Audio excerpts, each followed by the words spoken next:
Some people seem born to achieve whatever they want. Call it what you will: getting lucky, being blessed, having the Midas touch. Why are such people so successful? Is it family background, wealth, greater opportunities, high morals, or an easy childhood? New York Times best-selling author John C. Maxwell has the answer. The difference between average people and achieving people is their perception of and response to failure. John Maxwell says that if you are like him, you were never prepared to deal with failure.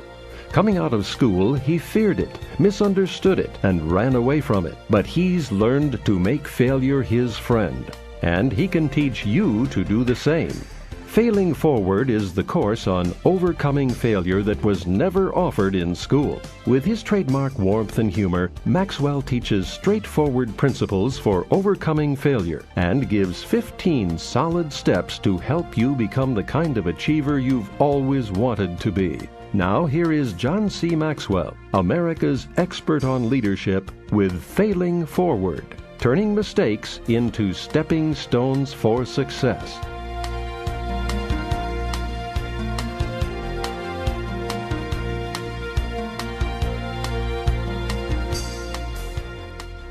Chapter 1.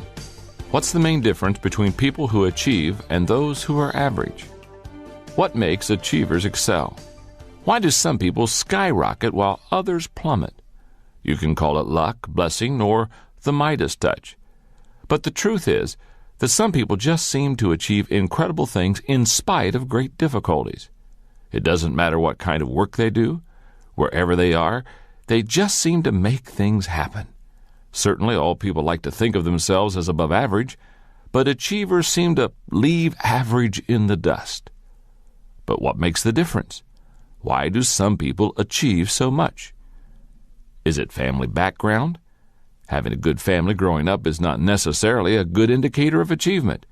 High percentages of successful people come from broken homes. Is it wealth? No. Some of the greatest achievers come from households of average to below average means. Is it opportunity? Two people with similar gifts, talents, and resources can look at a situation and one person will see a tremendous opportunity while the others see nothing. Opportunity is in the eye of the beholder. Is it high morals? I wish that were the key, but it's not. I've known people with high integrity who achieve little, and I've known scoundrels who are high producers. Is it the absence of hardship? For every achiever who has avoided tragedy, there's a Helen Keller who overcame extreme disabilities or a Viktor Frankl who survived absolute horrors. So that's not it either. None of those is the key. When it comes right down to it, I know of only one factor that separates those who consistently shine from those who don't. The difference between average people and achieving people is their perception of and response to failure.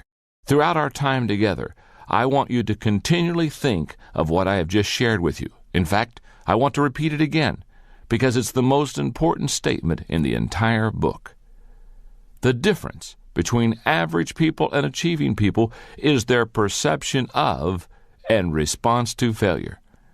Nothing else has the same kind of impact on people's ability to accomplish their desires.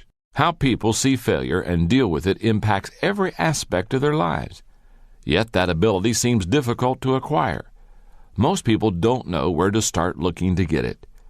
I haven't always been good at failing forward. It's certainly not something they tried to teach me in school. Take a look at some of my previous attitudes toward failure and see if your experience was similar. First, I feared failure.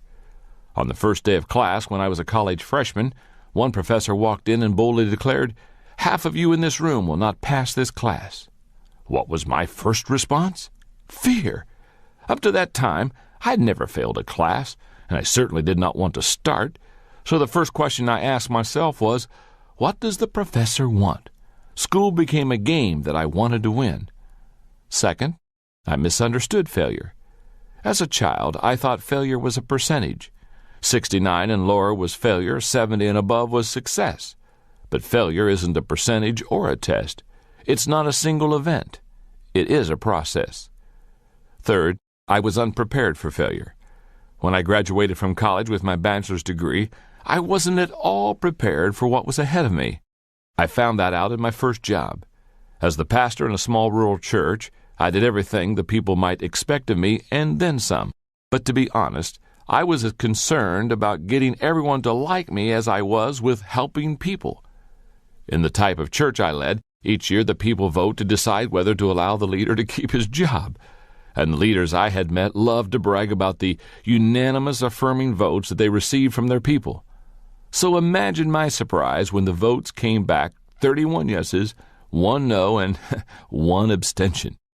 It was at that moment that I realized what an unrealistic view I had of success and failure. And as I've helped leaders to grow and develop through the years, I've seen that most people are in the same boat. In Leadership magazine, J. Wallace Hamilton states, "Failure is far more common than success. Poverty is more prevalent than wealth, and disappointment more normal than arrival." Right now, you're getting the chance to sign up with me for a class you never got a chance to take in school, one on failure. Because in life, the question is not if you will have problems, but how you're going to deal with your problems.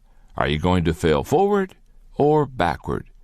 When I think of people who are able to look trouble in the eye and forge ahead, one of the first who comes to my mind is Mary Kay Ash.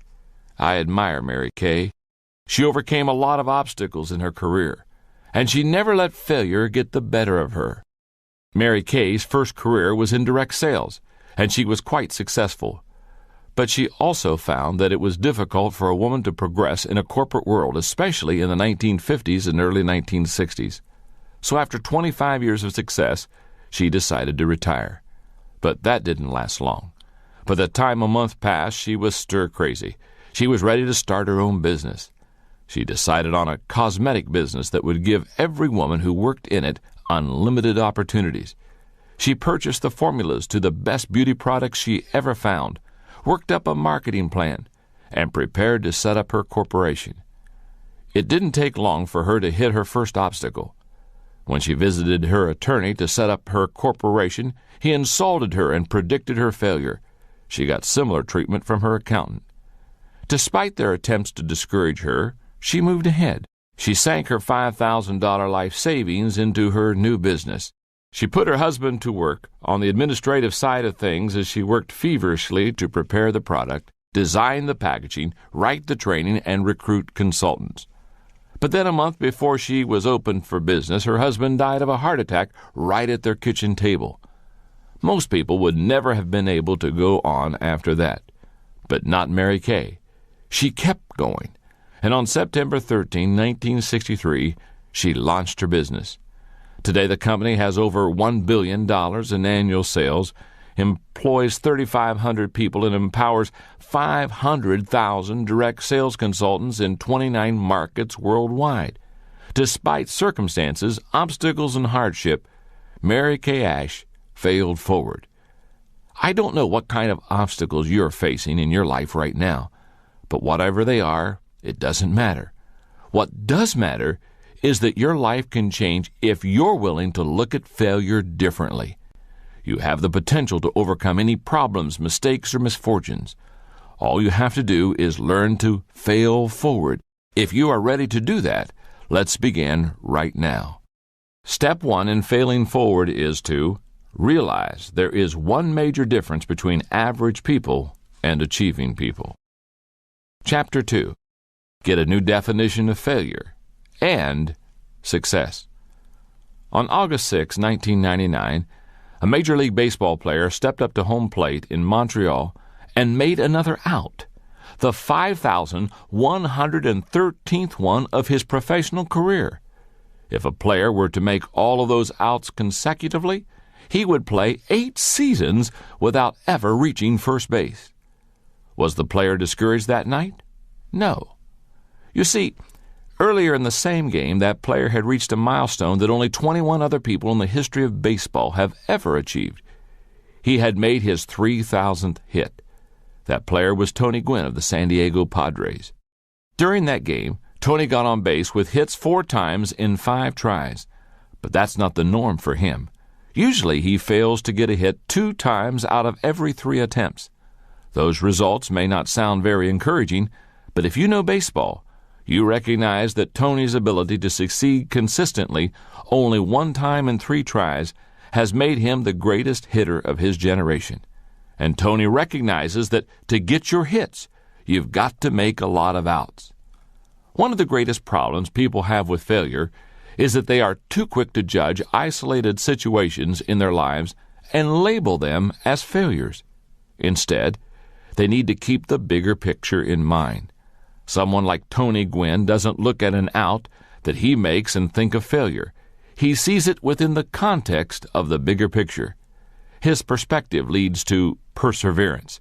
His perseverance brings longevity, and his longevity gives him opportunities for success. If you can change your perspective on failure, it will help you to persevere and ultimately achieve your desires. So how should you judge failure? Let's start by taking a look at 7 things failure is not. Number 1, people think failure is avoidable. It's not. You've heard the saying, to err is human, to forgive divine.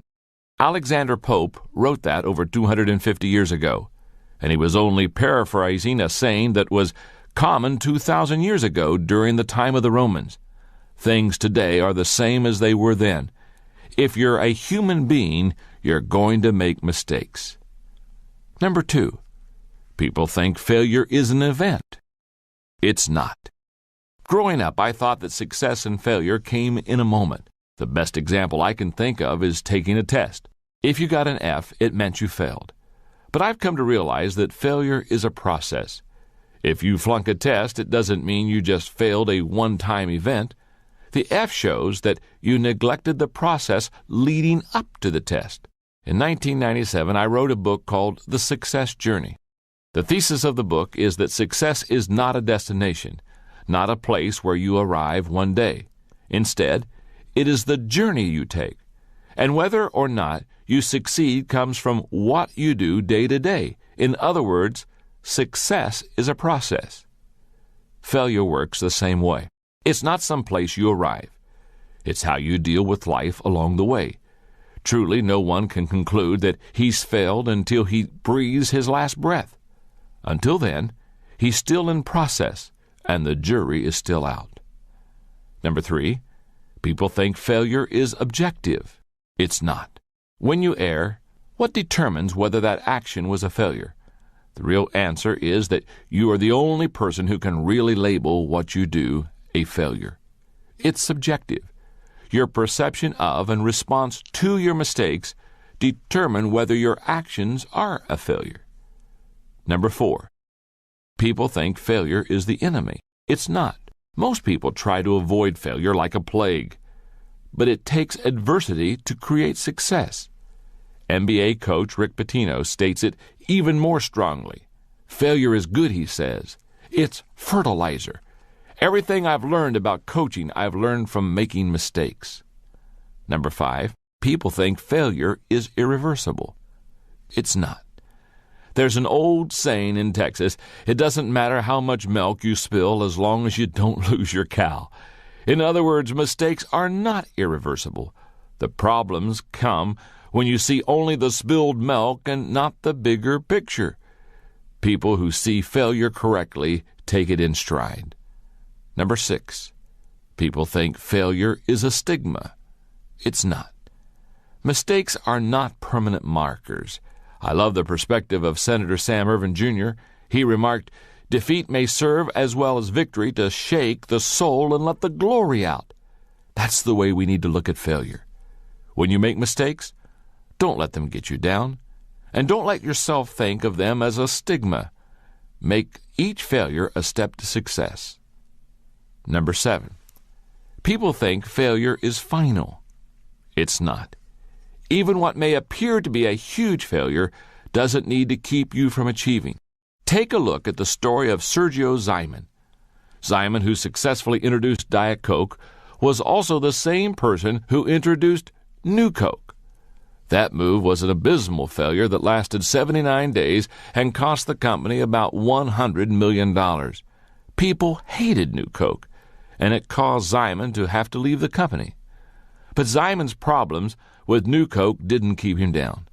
Eventually, the return of Coca-Cola Classic made the company even stronger, and in 1993, Simon was hired back to the company. If you tend to focus on the extremes of success and failure, and to fixate on particular events in your life, try to put things into perspective. When you do, you'll be able to share the philosophy of someone like the Apostle Paul, who was able to say, "I have learned in whatever state I am to be content." And that was saying a lot, considering that Paul was shipwrecked, whipped, beaten, stoned, and imprisoned. Throughout everything, his faith enabled him to maintain perspective.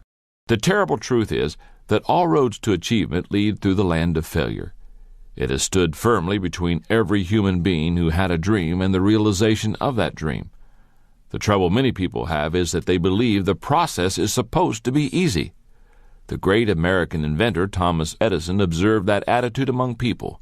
He said, "Failure is really a matter of conceit. People don't work hard because they imagine they'll succeed without ever making an effort. Most people believe that they'll wake up someday and find themselves rich. Actually, they've got it half right, because eventually they do wake up." Each of us has to make a choice. Are we going to sleep life away, avoiding failure at all cost? Or are we going to wake up and realize that failure is simply a price we pay to achieve success? If we learn to embrace that new definition of failure, then we are free to start moving ahead. Again, it's so important, let me repeat it. Failure is simply a price we pay to achieve success. And if we learn to embrace that new definition of failure, then we are free to start moving ahead. Recently, I had dinner with Truett Cathy, the founder of Chick-fil-A restaurant chain, and his story is a great illustration of the price someone paid to achieve success. Like many young men of his era, Truett went into the Army. When he was discharged in 1945, he was ready to pursue opportunity. What appealed to him was a restaurant, and his dream was to work with Ben, one of his brothers. After learning a little about the business, they scraped together some money, located a site, and built and opened a restaurant. But it wouldn't be long before Truett faced the first of several major setbacks. The first came early, only 3 years after opening the restaurant. Truett's two brothers were in a small private plane that crashed on the way to Chattanooga, Tennessee. Both of them died.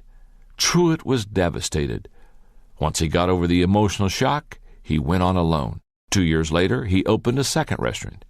By then, things were going pretty well. Then one night he received a phone call that woke him, telling him there was a fire at his second restaurant location. He dashed off to see what could be done, but when he arrived, he discovered that the fire had totally destroyed the operation. Worse was the fact that he had practically no insurance. It wasn't but a few weeks later that Truett faced another debilitating setback. He discovered that he had polyps in his colon that would have to be removed. The timing couldn't be worse. Instead of rebuilding his restaurant, he went in for surgery. One operation turned into two, and much to his dismay, he was out of action for several months. But the time Truett spent out of commission inspired him to begin playing with a new concept. What would happen, he wondered, if he took the chicken breast which he had been selling in his restaurants, seasoned and fried it just right, and put it on a bun with the right condiments? The answer became the Chick-fil-A sandwich, and the start of one of the largest privately owned restaurant chains in the world. Today, Truett Cathy is credited with inventing the chicken sandwich in the fast food industry, and Chick-fil-A operates over 900 restaurants across the country. In the year 2000, it became a billion-dollar company. Yet it never would have come to pass if Truett Cathy had not experienced the setbacks he did, maintained his perspective, and realized that a few negative experiences don't make for failure. If you can change the way you see failure, you gain the strength to keep running the race. Get a new definition of failure. See it as the price you pay for progress. If you can do that, you will put yourself in a much better position to fail forward. Step number 2 to failing forward: learn a new definition of failure. Chapter 3. If you failed, Are you a failure? In an interview years ago, advice columnist Ann Landers was asked by David Brinkley what question she is most frequently asked by readers.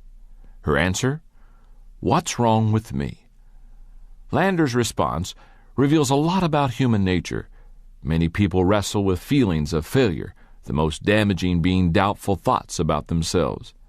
At the heart of those doubts and feelings is one central question: am I a failure? And that's a problem, because I believe it's nearly impossible for any person to believe he or she is a failure and fail forward at the same time. The late Irma Bombeck, who wrote a widely syndicated weekly humor column until her death in 1996, had a great perspective on what it meant to fail forward without taking failure too personally. Irma Bombeck traveled a road in life that was filled with adversity, starting with her career. Her first job was as a copy girl at the Dayton Journal-Herald when she was a teenager. But when she went off to college, a guidance counselor advised her to forget about writing. She refused. Later, she transferred to the University of Dayton and in 1949 graduated with a degree in English. Soon afterwards, she began working as a writer for the obituary column and the Woman's Page. In 1964, Bombeck was able to convince the editor of a small neighborhood newspaper to let her write a weekly humor column, and that opened a door for her. By 1967, her column was syndicated and carried by over 900 newspapers. For just over 30 years, Irma Bombeck wrote her humor column. During that time, she published 15 books, received 15 honorary degrees, and was recognized as one of the 25 most influential women in America. But during that span of time, she also experienced incredible trials, including infertility, breast cancer, a mastectomy, the death of 2 children, and kidney failure. But she wasn't shy about sharing her perspective on her life experiences. She said, "What you have to tell yourself is, I'm not a failure. I failed at doing something." Now there's a big difference. Personally and career-wise, it's been a corduroy road. I've buried babies, lost parents, had cancer, and worried over kids. The trick is to put it all in perspective, and that's what I do for a living. That point of view kept Irma Bombeck going and writing through all the disappointments and pain. Every successful person is someone who failed yet never looked at himself as a failure. For example, Wolfgang Mozart was told by Emperor Ferdinand that his opera, The Marriage of Figaro, was far too noisy and contained far too many notes. Vincent van Gogh sold only 1 painting in his lifetime. Thomas Edison was considered unteachable, and Albert Einstein was told by a Munich schoolmaster that he would never amount to much. I think it's safe to say that all great achievers are given multiple reasons to believe they were failures. But in spite of that, they persevere. In the face of adversity, rejection, and failure, they continue believing in themselves and refuse to look at themselves as failures. There are 7 abilities achievers possess that enable them to fail, not take it personally, and keep moving forward. Number 1, achievers reject rejection. People don't give up trying because they don't base their self-worth on their performance. Instead, they have an internally based self-image. Rather than saying, "I am a failure," they say, "I missed that one," or "I made a mistake." To keep the right perspective, take responsibility for your actions, but don't take failure personally. Number 2, achievers see failure as temporary. For example, take the case of United States President Harry S. Truman. In 1922, he was 38 years old, in debt and out of work. In 1945, he was the most powerful leader of the free world, occupying the highest office in the land. If he had seen failure as permanent, he would have remained stuck and never would have kept trying and believing in his potential. Number 3, achievers see failures as isolated incidents. When achievers fail, they see it as a momentary event, not a lifelong epidemic. It's not personal. So if you want to succeed, don't let any one incident color your view of yourself. Number 4, Achievers keep expectations realistic. Something that happened on baseball's opening day in 1954 illustrates this point well. The Milwaukee Braves and the Cincinnati Reds played one another, and a rookie for each team made their major league debuts during that game. The rookie who played for the Reds hit 4 doubles and helped his team win with a score of 9-8. The rookie for the Braves went 0 for 5. The Reds player was Jim Greengrass, a name that you may never have heard. The other guy, who didn't get a hit, might be more familiar to you. His name was Hank Aaron. If Aaron's expectations for that first game had been unrealistic, who knows? He might have given up baseball. Surely he wasn't happy about his performance that day, but he didn't think of himself as a failure.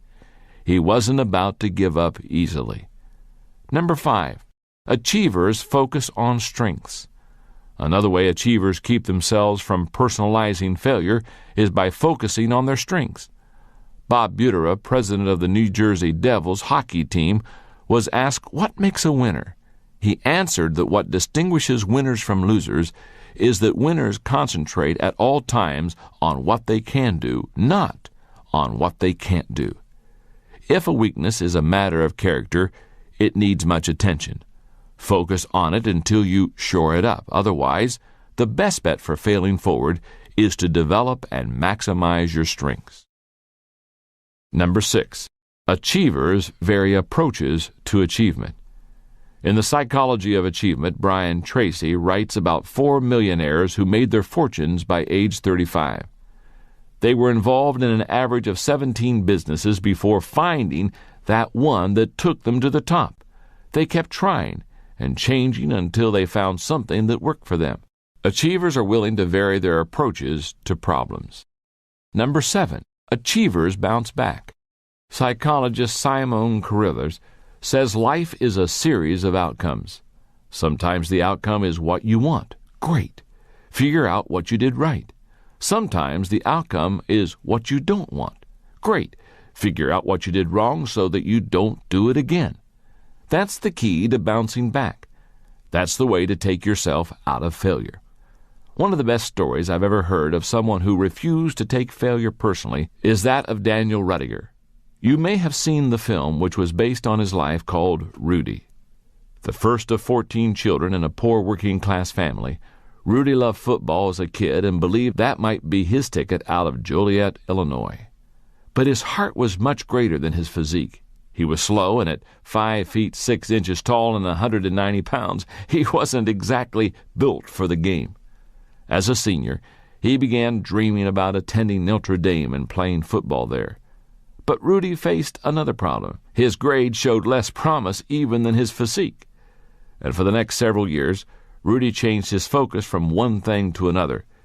He was more determined than ever to go to Notre Dame despite the criticism of his family, friends, and co-workers. He knew that he was not a failure, and he would find a way to go to South Bend. Eventually, Rudy quit his job, moved to South Bend, and managed to get into Holy Cross College, a community college affiliated with the university. He attended the college for 2 years and earned a 4-point average every semester before Notre Dame accepted him. He entered his dream school at age 26, 8 years after graduating from high school. With 2 years of sports eligibility remaining, he went out for football. He made the team as a scrub, one of the warm bodies that they put in practice to keep the good players sharp. But Rudy worked hard anyway. And in the final game of his final season, Rudy got to live his dream by getting into a game as a player. In the movie, Rudy Rudiger gets in for only one play at the end of the game. But that's not how it really happened. In real life, he had 2 chances to get the quarterback. The first play, he was too anxious and didn't execute the play. He failed. But once again, Rudy didn't let his failure make him a failure. He was determined to fail forward.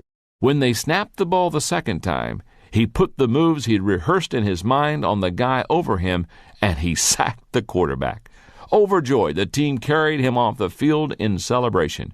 Rudy says it's the only time that has happened to a player in the history of Notre Dame football. The great thing about Rudy's story is that he doesn't have the athletic ability of Michael Jordan, nor is he a genius like Mozart, Van Gogh, Edison, or Einstein. He's just a regular person like you and me. The only reason he's an achiever instead of average is that he refused to let failure get the better of him. He learned that no matter how many times you fail, it doesn't have to make you a failure. Step number 3 to failing forward: remove the you from failure. Chapter 4. You're too old to cry, but it hurts too much to laugh. Just about everyone has heard of the Wright brothers.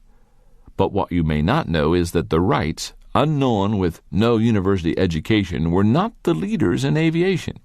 They were obscure at best, and another man was expected to put the first manned airplane into the air. His name was Dr. Samuel Langley, an accomplished thinker, scientist, and inventor. He had published several important works on aerodynamics, and he possessed a vision for achieving manned flight. In 1898, he approached the United States War Department for funding to design and build an airplane to carry a man aloft. And they gave him a commission of $50,000, a huge sum at that time.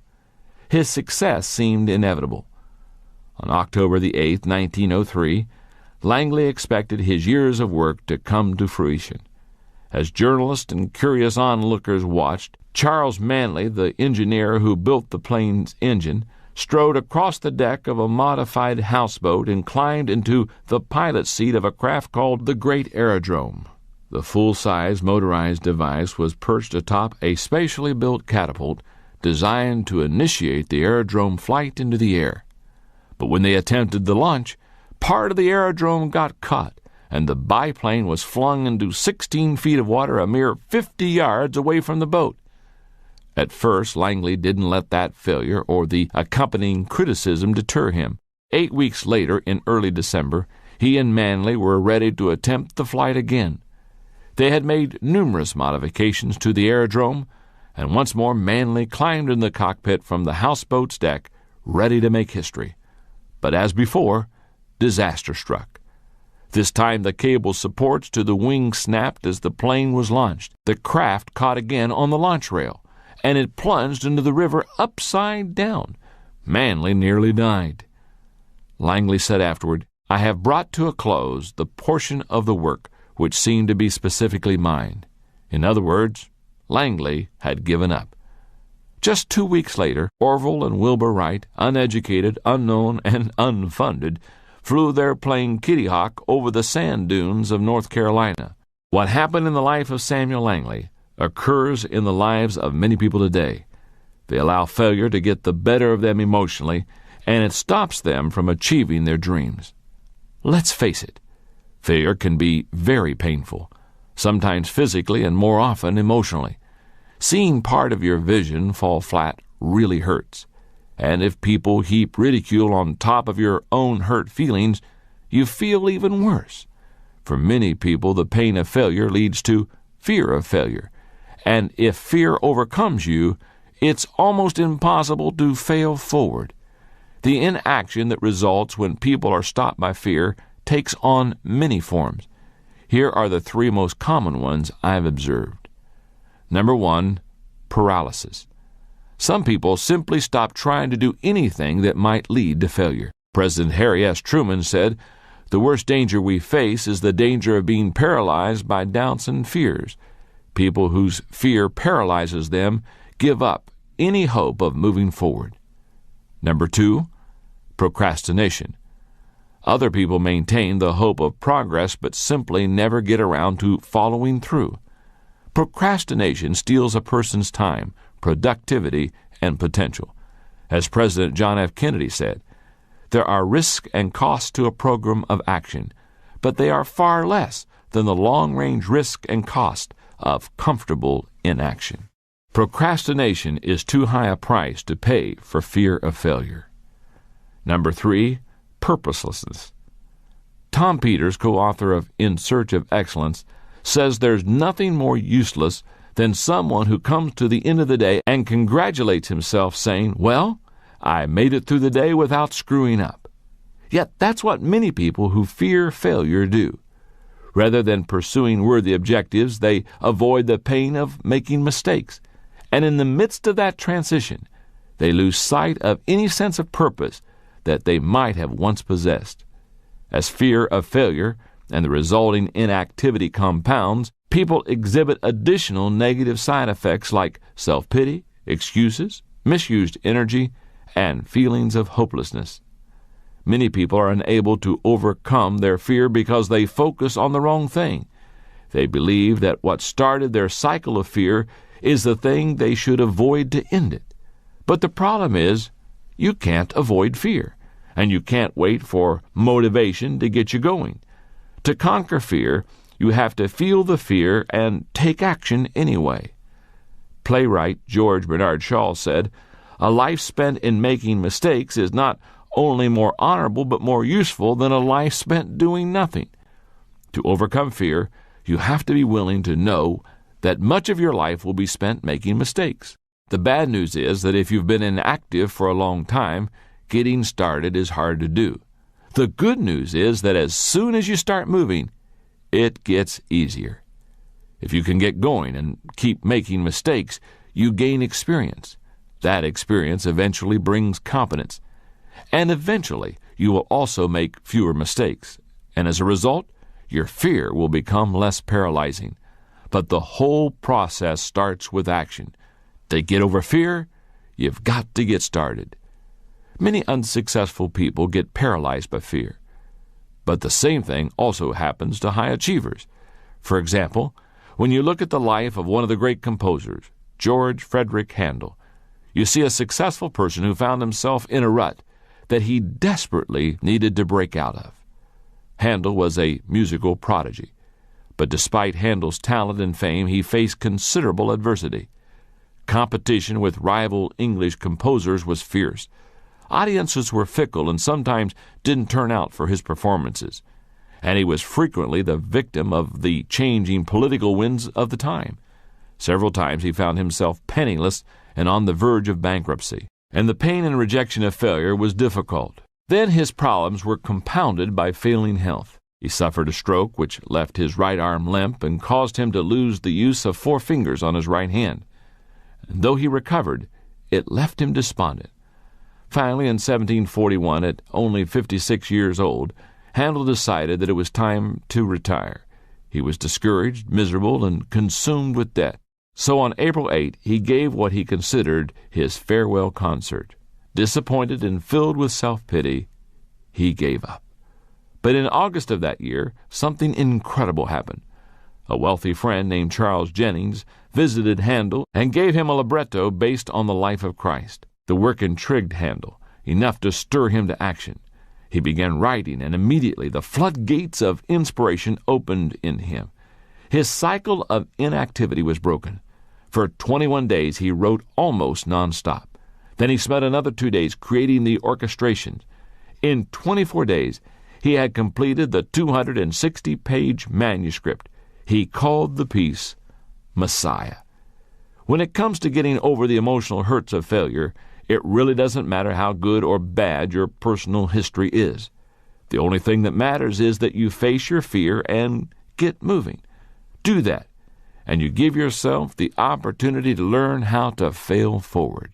Step number 4 to failing forward: take action and reduce your fear. Chapter 5. Find the exit off of the failure freeway. Business professors Gary Hamel and C.K. Prahalad have written about an experiment that was conducted with a group of monkeys. It's a great story of failure. They say that 4 monkeys were placed in a room that had a tall pole in the center of it. Suspended from the top of that pole was a bunch of bananas. One of the hungry monkeys started climbing the pole to get something to eat. But just as he reached out to grab a banana, he was doused with a torrent of cold water. Squealing, he scampered down the pole and abandoned his attempt to feed himself. Each monkey made a similar attempt, and each one was drenched with cold water. After making several attempts, they finally gave up. Then researchers removed one of the monkeys from the room and replaced him with a new monkey. As the newcomer began to climb the pole, the other 3 grabbed him and pulled him down to the ground. After trying to climb the pole several times and being dragged down by the others, he finally gave up and never attempted to climb the pole again. One by one, the researchers replaced the original monkeys with the new ones, and each time a new monkey was brought in, he would be dragged down by the others before he could reach the bananas. In time, the room was filled with monkeys who had never received a cold shower. None of them would climb the pole, but none of them knew why. Unfortunately, people who have gotten used to failure can be a lot like those monkeys. They make the same mistakes over and over, yet they are never quite sure of why, and as a result, they never seem to get off of what I call the failure freeway. The old saying is true: if you always do what you've always done, then you will always get what you've always gotten.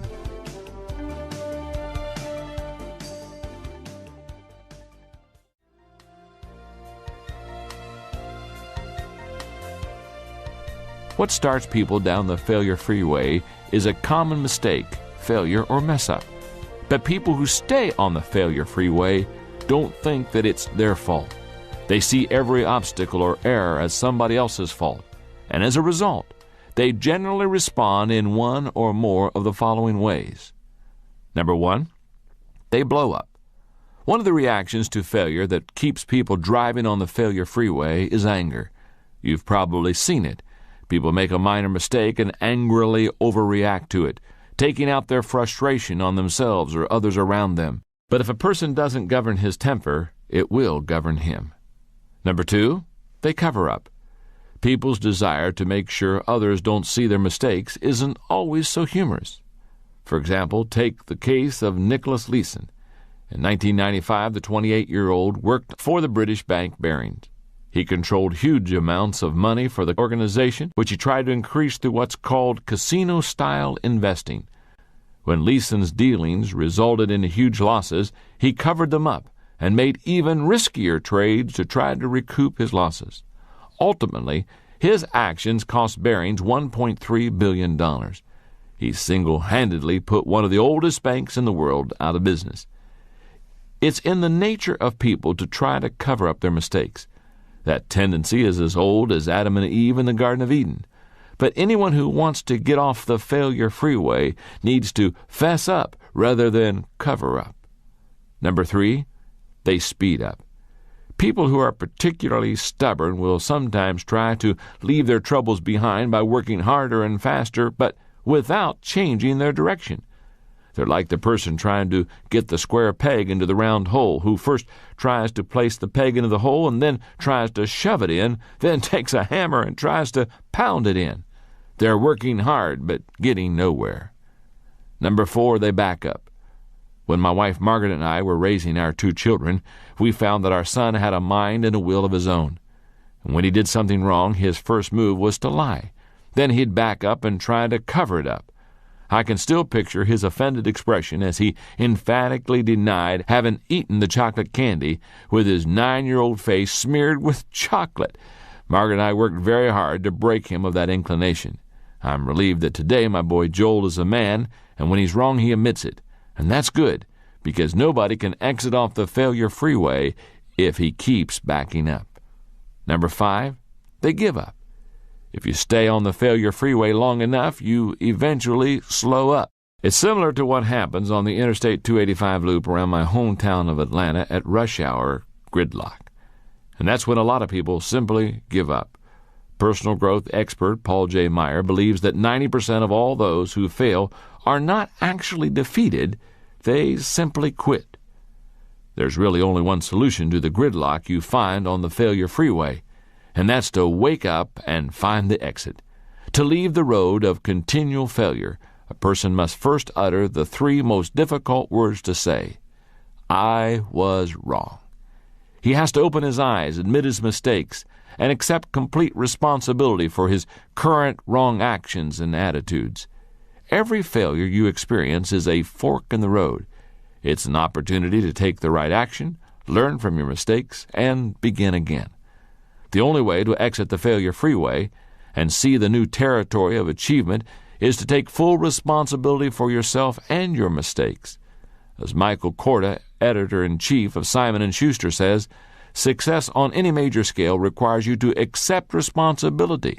In the final analysis, the one quality that all successful people have is the ability to take on responsibility.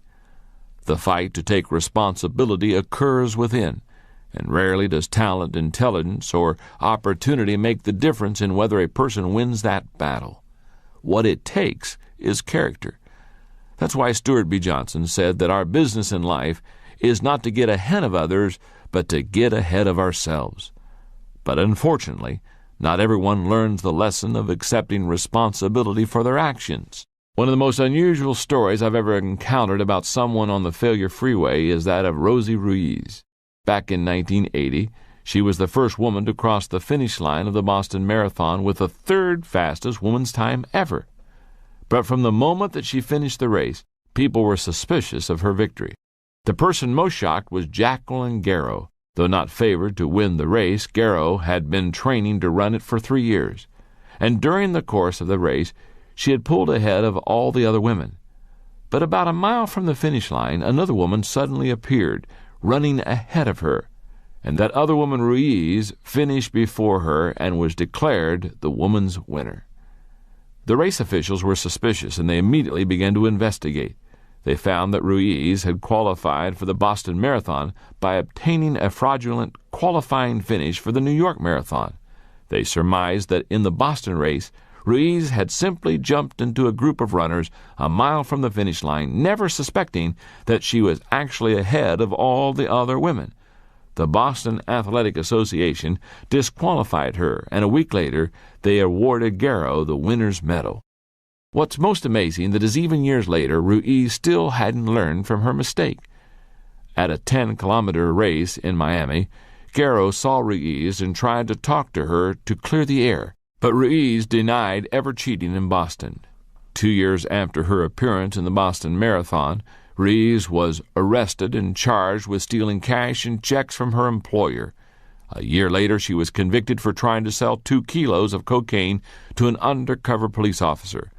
As Sir Josiah Stamp said, "It is easy to dodge our responsibilities, but we cannot dodge the consequences." I don't know what Rosie Ruiz is doing today. Back then, Ruiz was doing a lot of moving, but she wasn't getting anywhere. Let's hope that she finally found the exit off of the failure freeway. Step number 5 to failing forward: change your response to failure by accepting responsibility.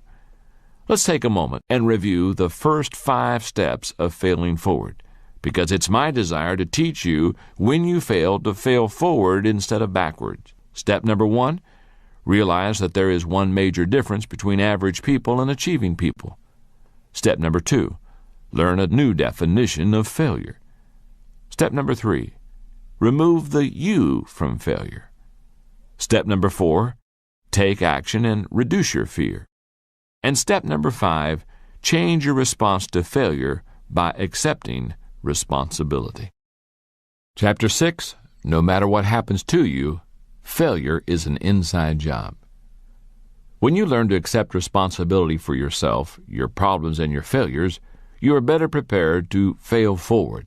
But what about when you're faced with overwhelming difficulties that you didn't create and you cannot control? At no time in life are people more prone to allow failure to make them give up than when external circumstances cause extreme hardship or grief. But ultimately, no matter whether the difficulty is self-created or comes from somewhere outside of you, failure is created within the person. It is always an inside job. Many people desire to control the circumstances of their lives, but the truth is that we cannot determine what will come our way. We can't control the hands we're dealt, only how we play the cards. South African General Jan Christian Smuts said, "A man is not defeated by his opponents, but by himself." That's true. No matter how daunting the circumstances of your life may be, the greatest battle you wage against failure occurs on the inside, not the outside. How do you fight that battle? You start by cultivating the right attitude. You're probably familiar with Murphy's Law, which says, if anything bad can happen, it will, and at the worst possible time. And then there's the Peter Principle, which says people always rise to the level of their incompetence. There's another saying similar to those called the Law of Human Behavior. It says, sooner or later, we get just what we expect. I have a question to ask you. Is the law of human behavior optimistic or pessimistic? Stop and think about your answer. I say that because your response reveals your attitude. If you expect the worst out of a life, then you probably said the law was written by a pessimist. If you have a positive outlook, then you probably answered optimist, because the prospect of getting what you expect is very encouraging to you. Your attitude determines your outlook. The first element in winning the internal battle against failure is to maintain a positive outlook. University of Pennsylvania psychology professor Martin Seligman, who has studied employees in 30 different industries, observes that people who bounce back are optimists. Let's face it, not everyone is naturally optimistic. Some people are born seeing the glass half empty rather than half full. But no matter what your natural bent is, you can become a more optimistic person. How do you cultivate optimism? By learning the secret of contentment. If you can learn that, then no matter what happens to you, you can weather the storm and build on the good that you find in any situation. There are a lot of misconceptions about contentment. Let's talk about what it's not. Number one, it's not containing your emotions. We all experience negative emotions, and while you don't want to let your emotions run amok, you shouldn't try to stuff them either. Denial doesn't help you become content. In fact, your emotions will come out eventually, even if you try to bury them. Number two, it's not maintaining your current situation. My dad, who was a pastor for many years, used to tell the story about a farmer in one of his churches who refused to improve himself. Dad would try to encourage and cajole him, but he said the old man just wouldn't change. His response to my father was always the same. I'm not making much progress, but I'm well established. One day my father was driving past that man's farm, and he saw that the old farmer's tractor was stuck in the mud. No matter what the man did, mud just flew and the tractor stayed put. After the old farmer gave it one more try and was no better off than he had been before, he started cussing up a storm. At that point, my dad rolled down his window and hollered out to the man, "Well, you're not making much progress, but you certainly are well established." Being content doesn't mean being satisfied with a bad situation. It simply means having a good attitude as you work your way out of it. Number three, it's not attaining position, power, or possessions. In our culture, too many people believe that contentment comes from attaining material possessions or positions of power. But they aren't the keys of contentment either. If you are tempted to believe that they are, remember the words of John D. Rockefeller. When a journalist asked him how much wealth was enough, the millionaire, who was at that time one of the richest and most powerful men in the world, answered, "Just a little more." True contentment comes from having a positive attitude. It means expecting the best in everything, not the worst, remaining upbeat even when you get beat up, seeing solutions in every problem, not problems in every solution, believing in yourself even when others don't, and holding on to hope even when others say it's hopeless. No matter what happens to you, a positive attitude comes from within. Your circumstances and your contentment are unrelated. Failure is an inside job, and so is success. If you want to achieve, you have to win the war in your own thinking first. You can't let failure outside of you get inside of you. You certainly can't control the length of your life, but you can control its width and depth. You can't control the contour of your face, but you can control its expression. You can't control the weather, but you can control the atmosphere of your mind. Why worry about things you can't control when you can keep yourself busy controlling the things that depend on you? Right now you may be saying, "That's all well and good for you, John. You haven't experienced what I have." If you still have a hard time believing that failure is really an inside job, then you need to hear the story of someone who maintained a winner's attitude while overcoming the most difficult of circumstances. His name is Roger Crawford. He makes his living as a consultant and public speaker. He's written 2 books. He travels all across the country working with Fortune 500 companies, national and state associations, and school districts. Those aren't bad credentials.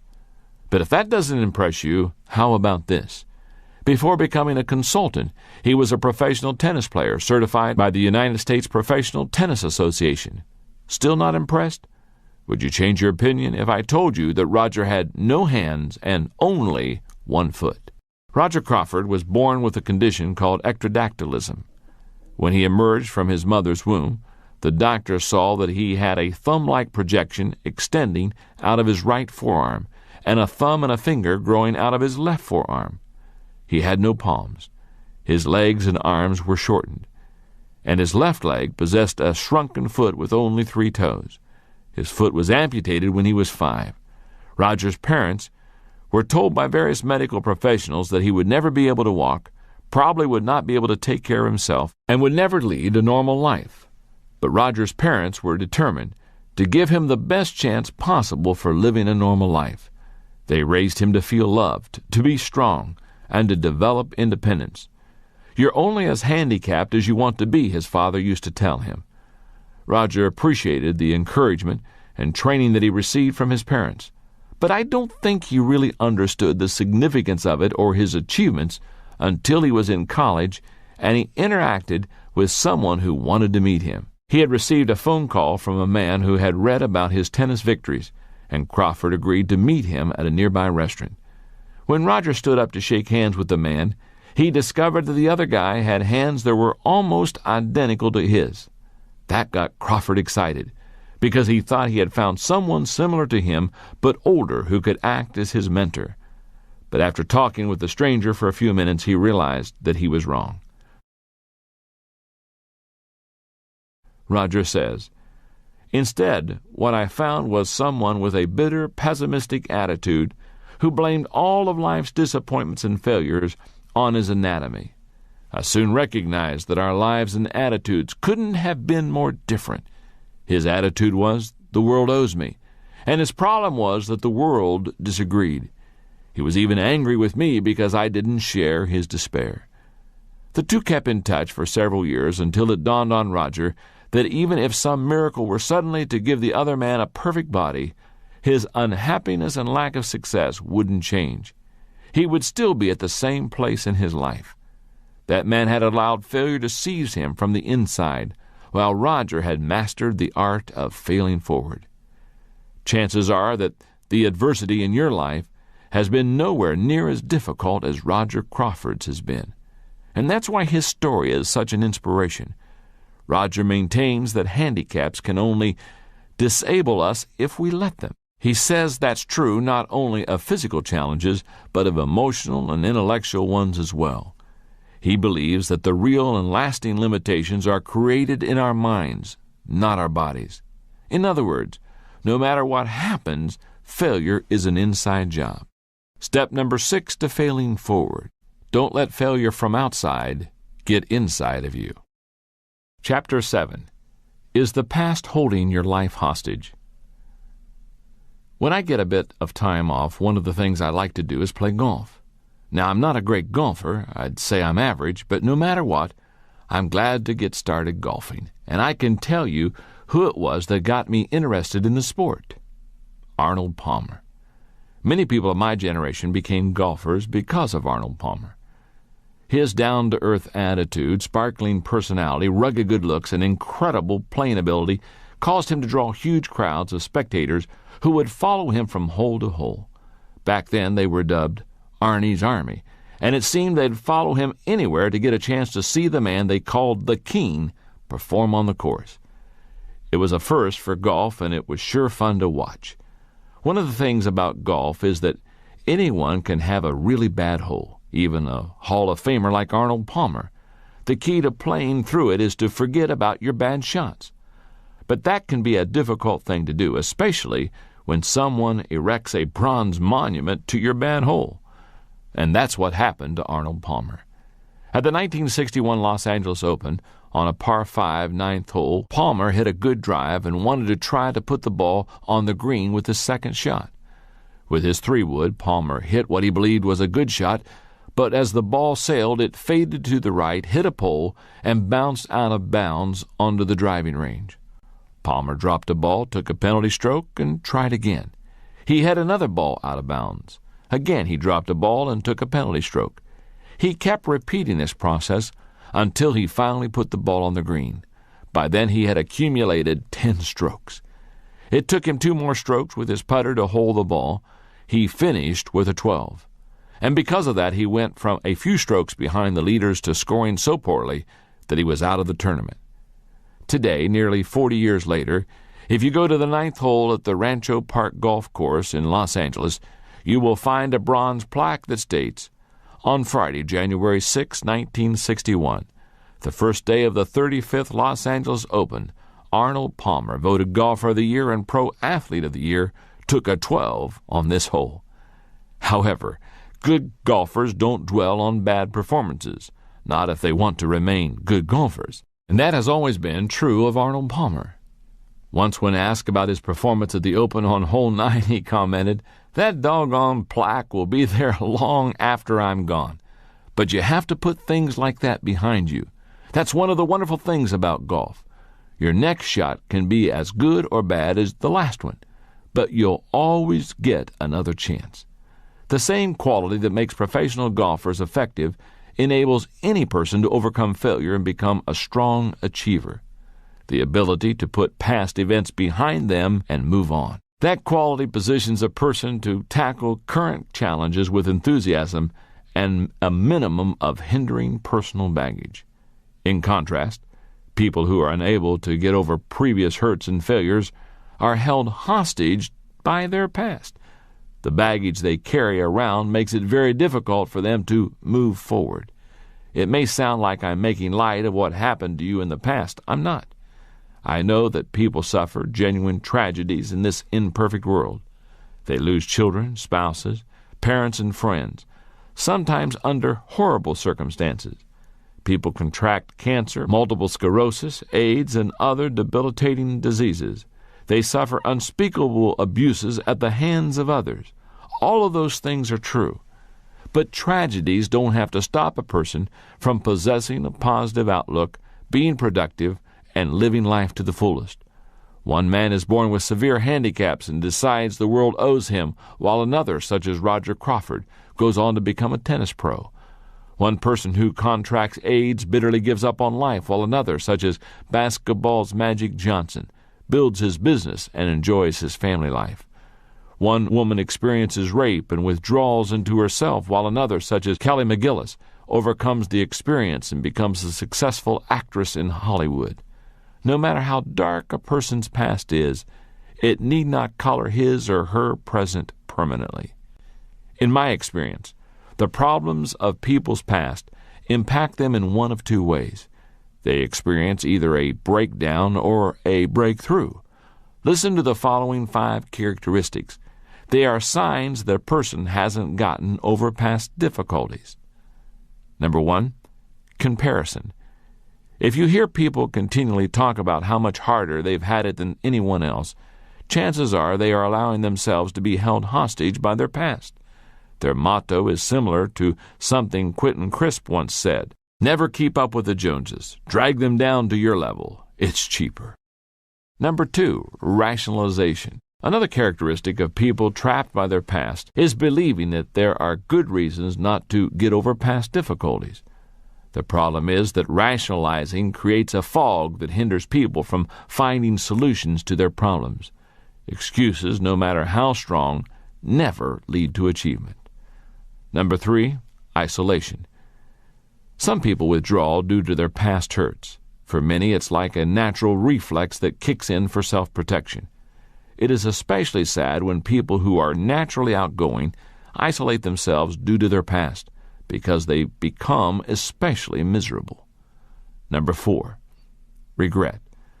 One of the greatest hindrances to living life in the present is regret. It saps a person's energy and leaves little that enables him or her to do anything positive. Number 5, bitterness. Anyone who doesn't get past the problem or the pain of the past eventually becomes bitter. It is the inevitable consequence of not processing through old injuries and tragedies. But no matter what you've experienced, remember this. There are people who had it better than you, but who have done worse. And there are people who have had it worse than you, but who've done better. The circumstances really have nothing to do with getting over your personal history. Past hurts can make you bitter or better. The choice is yours. Every major difficulty you face in life is a fork in the road. You choose which track you will head down toward breakdown or breakthrough. It is a turning point, but you determine which way you will turn. If you've been badly hurt, then start by acknowledging the pain and grieving any loss that you may have experienced. Then forgive the people involved, including yourself if needed. That will help you move on. I understand that it may be very difficult to go through this process, but you can do it. Just think, today may be your day to turn the hurts of your past into a breakthrough for the future. Don't allow anything from your personal history to keep holding you hostage. Step number 7 to failing forward. Say goodbye to yesterday. Chapter 8. Who is this person who keeps making these mistakes? Sometimes great achievement can come only as the result of a period of failure that helps you understand who you really are. That was the case of John James Audubon, the man for whom the National Audubon Society was named. His life was one of great extremes, problems and progress, struggle and success, failure and fanfare. Listen to his story. The son of a French sea captain, Audubon was born in Haiti in 1785, but spent his formative years in France. He was educated as a gentleman, but was at best an indifferent student. His real passion was hunting and drawing birds. At 18, Audubon was sent to America, where he moved into a house his father owned in Pennsylvania. There he honed his skills as a woodsman. He continued hunting and drawing wildlife, and it wasn't long before he met and developed a relationship with a neighboring family named the Bakewells. That had a significant impact on his life. First, he fell in love with one of the family's daughters, Lucy, and second, in 1807, he started working in the counting house of Benjamin Bakewell's import company. That was the start of what would become an abysmal career in business. Over the next 15 years, Audubon embarked on a series of unsuccessful ventures. His first venture, which dealt in indigo dye, lost him a small fortune. He then worked in the import business for a while, but after meeting no success, decided to try his hand at retail trade. With another young businessman, he set up shop in Louisville, Kentucky, but 6 months later the two had only minimal success. They decided to move their location to Missouri in hopes of getting more business. Audubon only lasted 6 more months in that endeavor. He sold his share in the shop to his partner and went in search of another opportunity. In 1811, he tried his hand at the import business. He and his brother-in-law established a commission house in New Orleans importing goods from England. Unfortunately, they did this on the eve of the War of 1812, and their business failed. So Audubon went back to work in trading goods. He saw some success there, but then made the poor decision to open a steam sawmill and gristmill in an area that could not support such a large operation. In 1819, the business had gone bankrupt.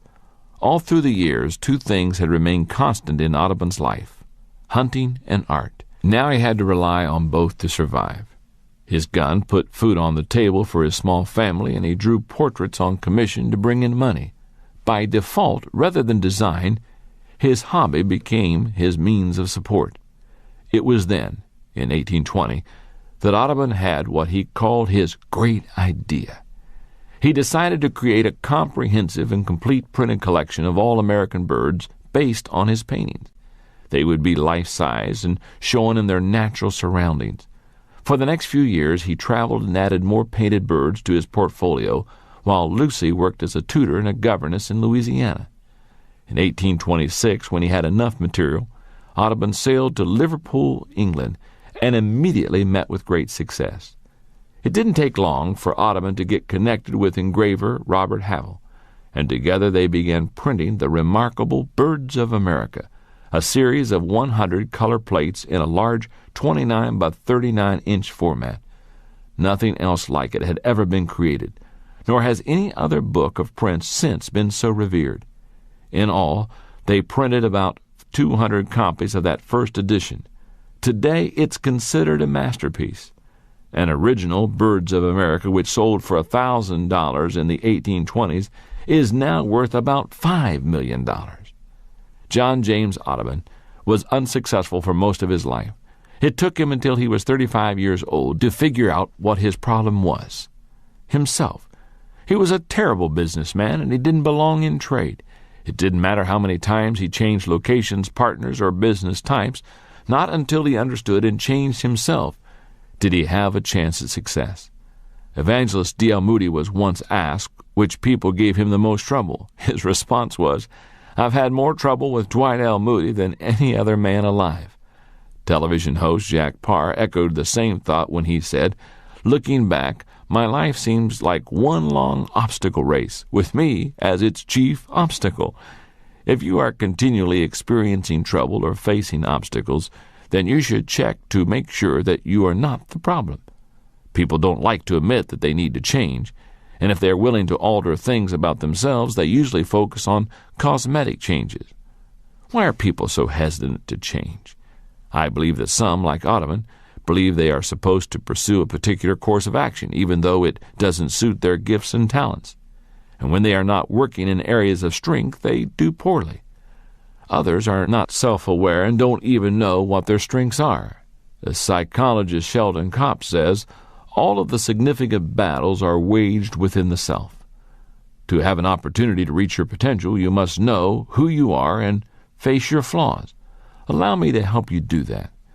Go through the following process. First, see yourself clearly. Bishop Fulton Sheen said, "Most of us do not like to look inside ourselves for the same reason we don't like to open a letter that has bad news. Most people see all the bad and deny the good, or they see all the good and deny the bad. To reach your potential, you must see both." Second, admit your flaws honestly. In Chapter 5, I stated that you must take responsibility for your actions to fail forward. But you must also take responsibility for who you are as a person. That means owning up to what you cannot do, should not do, or ought not to do. Third, discover your strengths joyfully.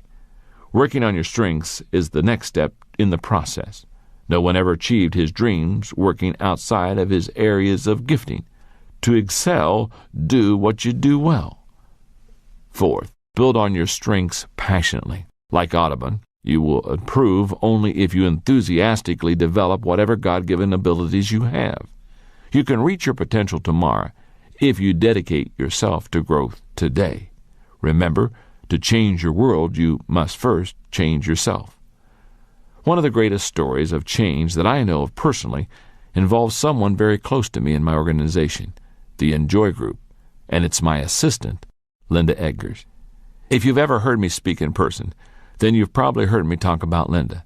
I believe Linda is the finest executive assistant in the country, but I haven't always felt that way about her. A few years ago, we experienced a rocky time in our history, and the fact that we work together now is a strong testament to her willingness and ability to take a hard look at herself, make some changes in her life, and become the kind of person she desired to be. Linda first began working for me in the mid-1980s when I was leading Skyline Church in San Diego. She began working in the church's financial office. When she attended a conference of mine on leadership, Linda realized that she felt called to work full-time with me at Enjoy. She approached me after the conference and shared her thoughts with me. Later, when Enjoy was big enough, we brought her on staff. Linda immediately became an impact player for us.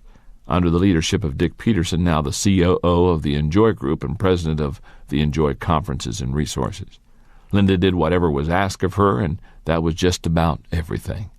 As we grew, she took on greater and greater responsibility, and by the early 1990s, she was Dick's right hand. Then suddenly one day, Linda quit. She gave 2 weeks' notice, and she was gone. She didn't give any explanation. She just simply bailed on us. Dick and I were shocked. A few weeks later, I found out that Linda had gone to work for an accountant friend of mine as his secretary. I was amazed because she had always been passionate about the kind of work we did. Then something even more surprising happened. I started to hear that Linda was getting very negative, and she was saying critical things about me and Enjoy. And that saddened me because I always liked her. Meanwhile, life went on. Dick hired someone to replace Linda, and the company continued growing. Then about 8 months later, I got a phone call telling me Linda wanted to see me. On the day that she came to my office, I noticed that she was shaking. And as she talked, she started to cry. First, she apologized for all the negative things that she had been saying. And then she told me why she had quit and what had led to her feelings of bitterness. Dick and I talked about it, and we offered to hire her back, but it would be in a different capacity. The only thing available at the time was a position taking incoming calls and answering correspondence. It must have been difficult for Linda, who had once been Dick's second in command, but she accepted because she really wanted to work it in joy. And for 3 years, Linda worked hard and did everything asked of her with excellence and a positive attitude. And over time, she began to assist Dick more and more.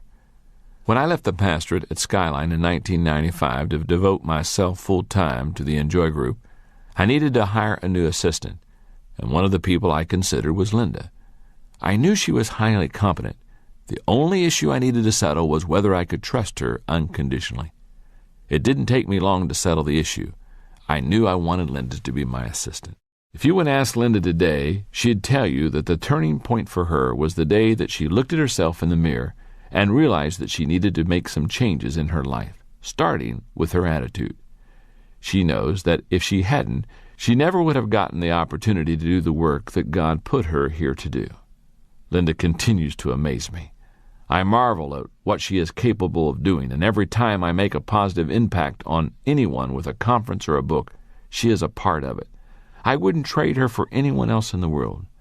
As you read this, if you're not happy with your current job, family situation, or life, look first at what you can change in yourself before trying to alter your circumstances, and recognize that not realizing what you want is a problem of knowledge. Not pursuing what you want is a problem of motivation. Not achieving what you want is a problem of persistence. If you know who you are, make the changes you must in order to learn and grow, and then give everything you've got to your dreams. You can achieve anything your heart desires. Step number 8 to failing forward. Change yourself, and your world changes. Chapter 9. Get over yourself. Everyone else has.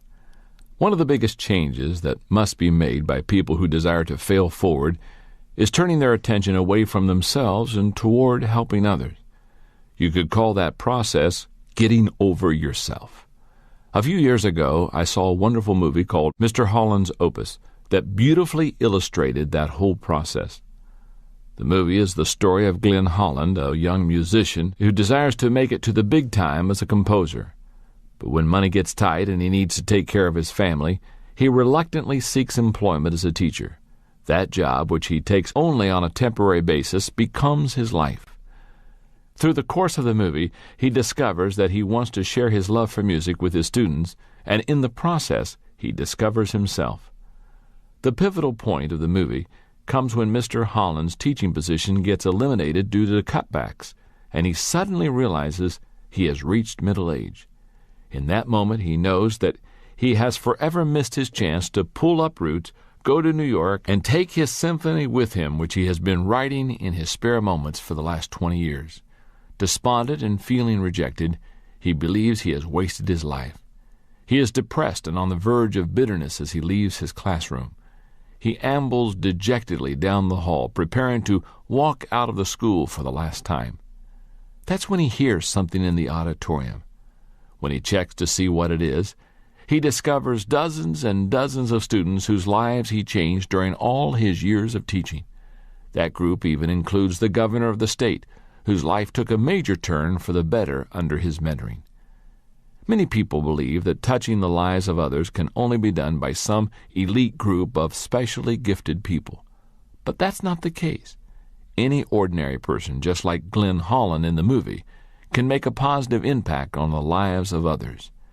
Certain unsuccessful people tell themselves that as soon as they achieve considerable success or discover some unseen talent, they will turn their attention to making a difference in the lives of others. But I have news for them. Many people who struggle with chronic failure do so because they think of no one but themselves. They worry about what other people think of them. They scramble to make sure no one gets the better of them. They continually focus on protecting their turf. If you have a history of repeated failure and you dedicate most of your time and energy on looking out for number one, you may be someone who needs to learn a new way of thinking, where others come first. If you suspect that a selfish streak is preventing you from achieving your goals and dreams, you may need to change and improve your approach to success. First, you need to think about others rather than yourself. One of the greatest causes of negative thinking and poor mental health is self-absorption. Selfishness ultimately hurts not only the people around a self-focused person, but also the selfish person, him or herself. It inclines the person toward failure because it keeps him in a negative mental rut. That is the reason that Dr. Carl Menninger responded the way he did when someone asked, "What would you advise a person to do if he felt a nervous breakdown coming on?" Most people expected him to reply, "Consult a psychiatrist," since that was his profession. To their astonishment, Menninger replied, "Lock up your house, go across the railway tracks, find someone in need, and do something to help that person." My friend Kevin Myers says, "Most people are too insecure to give anything away." I believe that's true. Most people who focus all their attention on themselves do so because they feel that they're missing something in their lives, so they're trying to get it back. Developing a giving spirit, as Menninger implies, helps a person to overcome some of those feelings of deficiency in a positive and healthy way. If you follow sports these days, you've heard a lot of talk about the selfishness of professional athletes. The recent criticism has been especially harsh toward pro basketball players because the feeling is that too many players possess a me-first mentality. The simple truth is that when competition is fierce, selfishness will make it almost impossible for a team to win. It ultimately produces failure. If talent alone won championships, then the Los Angeles Lakers of the late 1990s would have earned one.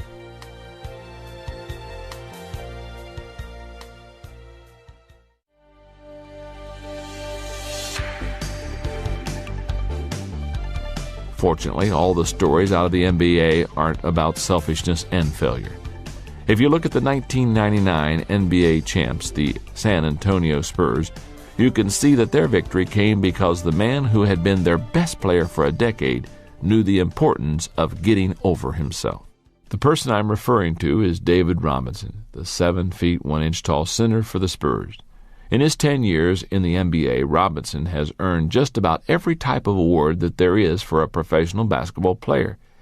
He has also been named one of the 50 greatest players in the NBA history. Despite all of Robinson's personal achievements, the one thing he had never won was an NBA championship, until the 1999 season. How did he do it? By giving up the ball offensively and allowing another player, Tim Duncan, to be the hero. During the 1999 playoffs, teammate Avery Johnson commented, "What we have in David Robinson is the ultimate team player, the ultimate winner. He threw his ego out and became a totally different player for the good of the team." In 1999, Robinson put up the lowest averages of his career, but the result of Robinson's unselfishness was success for everyone on the team. If you want to win and overcome failure, you've got to get over yourself and begin helping others. How can you turn your focus from yourself and start adding value to others? You can do it by, number one, putting others first in your thinking. When you meet people, is your first thought about what they'll think of you or how you can make them feel more comfortable? At work, do you try to make your coworkers or employees look good? Or are you more concerned about making sure that you receive your share of credit? When you interact with family members, whose best interest do you have in mind? Your answers show where your heart is.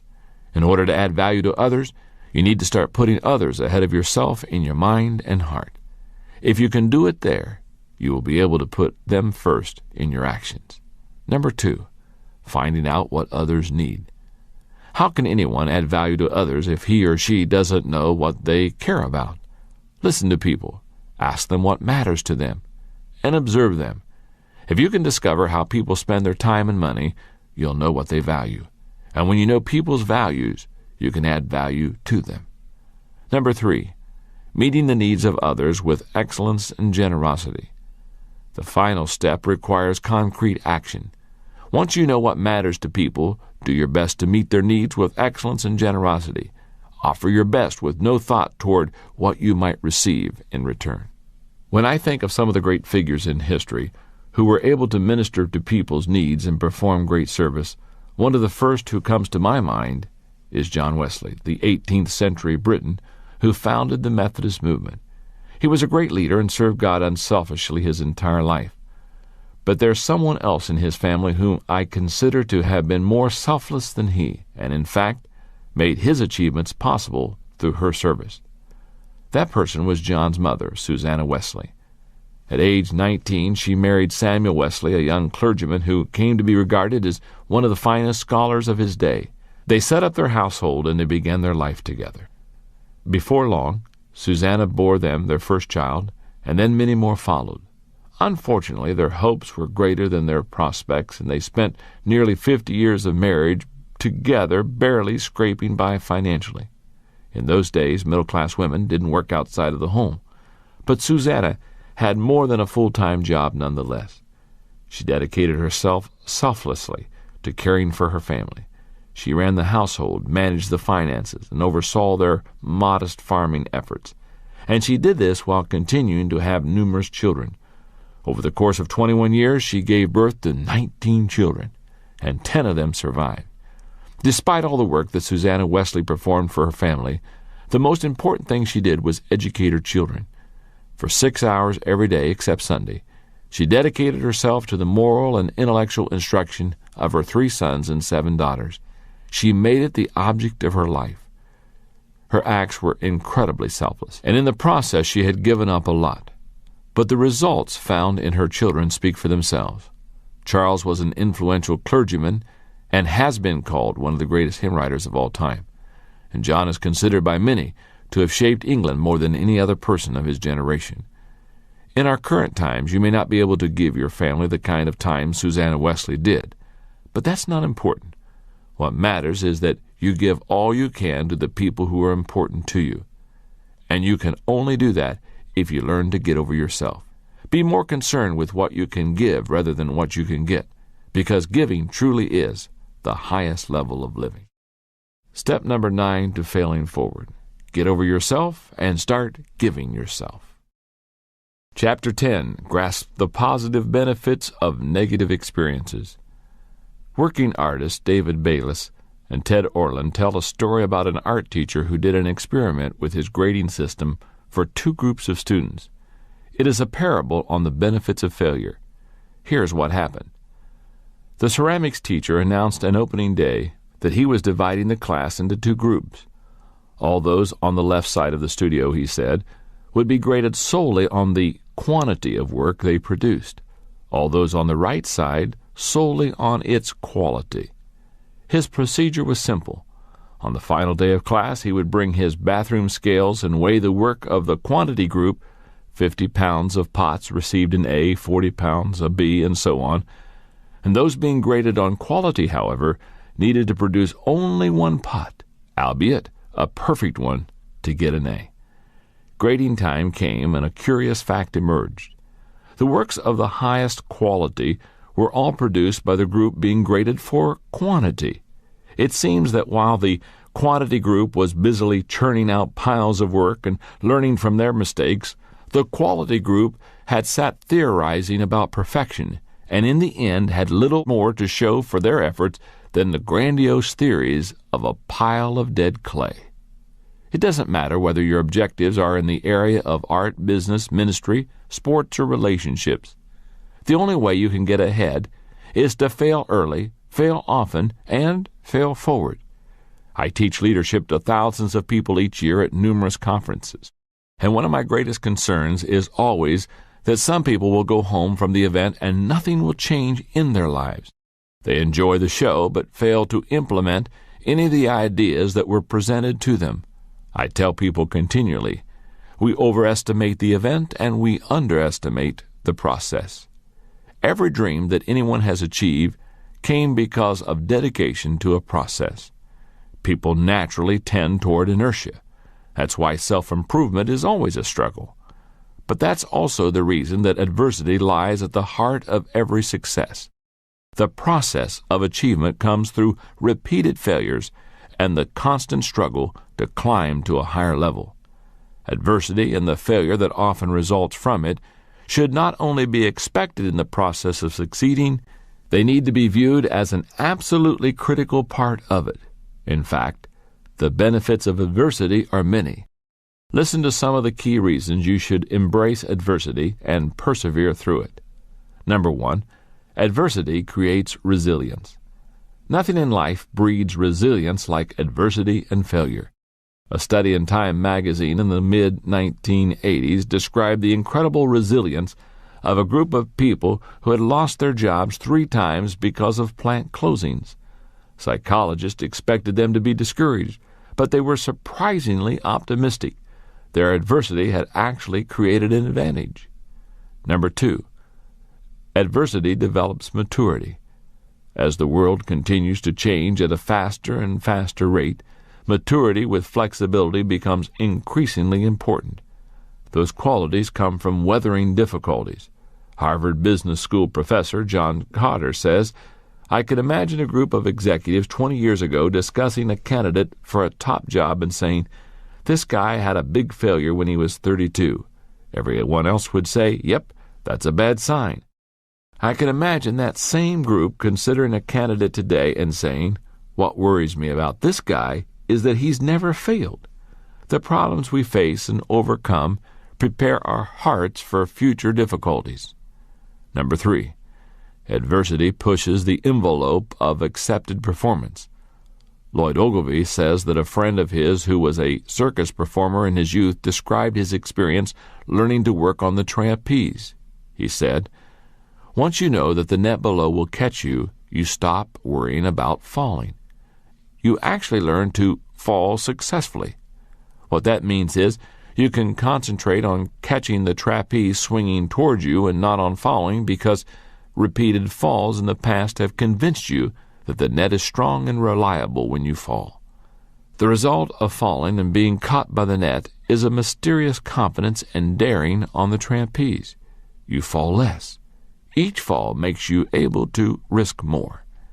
Number 4, adversity provides greater opportunities. I believe that eliminating problems limits our potential. Just about every successful entrepreneur I've met has numerous stories of adversity and setbacks that open doors to greater opportunity. For example, in 1978, Bernie Marcus was fired from Handy Dan, a do-it-yourself hardware retailer. That prompted Marcus to team with Arthur Blank to start their own business. In 1979, they opened their first store in Atlanta, Georgia. It was called Home Depot. Today, Home Depot has over 760 stores employing more than 150,000 people, and each year they do more than $30 billion in business. I'm sure that Bernie Marcus wasn't very happy about getting fired from his job back at Handy Dan. But if he hadn't been, who knows whether he would have achieved the success he has today. Number 5, adversity prompts innovation. Early in the 20th century, a boy whose family had immigrated from Sweden to Illinois sent 25 cents to a publisher for a book on photography. What he received instead was a book on ventriloquism. What did he do? He adapted and learned ventriloquism. His name was Edgar Birkin, and for over 40 years he entertained audiences with the help of a wooden dummy named Charlie McCarthy. If you want to succeed, you have to learn to make adjustments to the way you do things and try again. Adversity helps to develop that ability. Number 6, adversity brings unexpected benefits. The average person makes a mistake and automatically thinks that it's a failure. But some of the greatest stories of success can be found in the unexpected benefits of mistakes. For example, most people are familiar with the story of Edison and the phonograph. He discovered it while trying to invent something entirely different. But did you also know that Kellogg's cornflakes resulted when boiled wheat was left in a baking pan overnight? Or that ivory soap floats because a batch was left in the mixer too long and had a large volume of air whipped into it? Or that Scout towels were launched when a toilet paper machine put too many layers of tissues together? Number 7, adversity motivates. Years ago, when Bear Bryant was coaching the University of Alabama's football team, the Crimson Tide was ahead by only 6 points in a game with less than 2 minutes remaining in the fourth quarter. Bryant sent his quarterback into the game with the instructions to play it safe and to run out the clock. In the huddle, the quarterback said, "Coach says to play it safe, but that's what they're expecting. Let's give them a surprise." And with that, he called a pass play. When the quarterback dropped back and threw the pass, the defending cornerback, who was a champion sprinter, intercepted the ball and headed toward the end zone, expecting to score a touchdown. The quarterback, who was not known as a good runner, took off after the cornerback and ran him down from behind, tackling him on the 5-yard line. It saved the game. After the clock ran out, the opposing coach approached Bear Bryant and asked, "What's this business about your quarterback not being a runner?"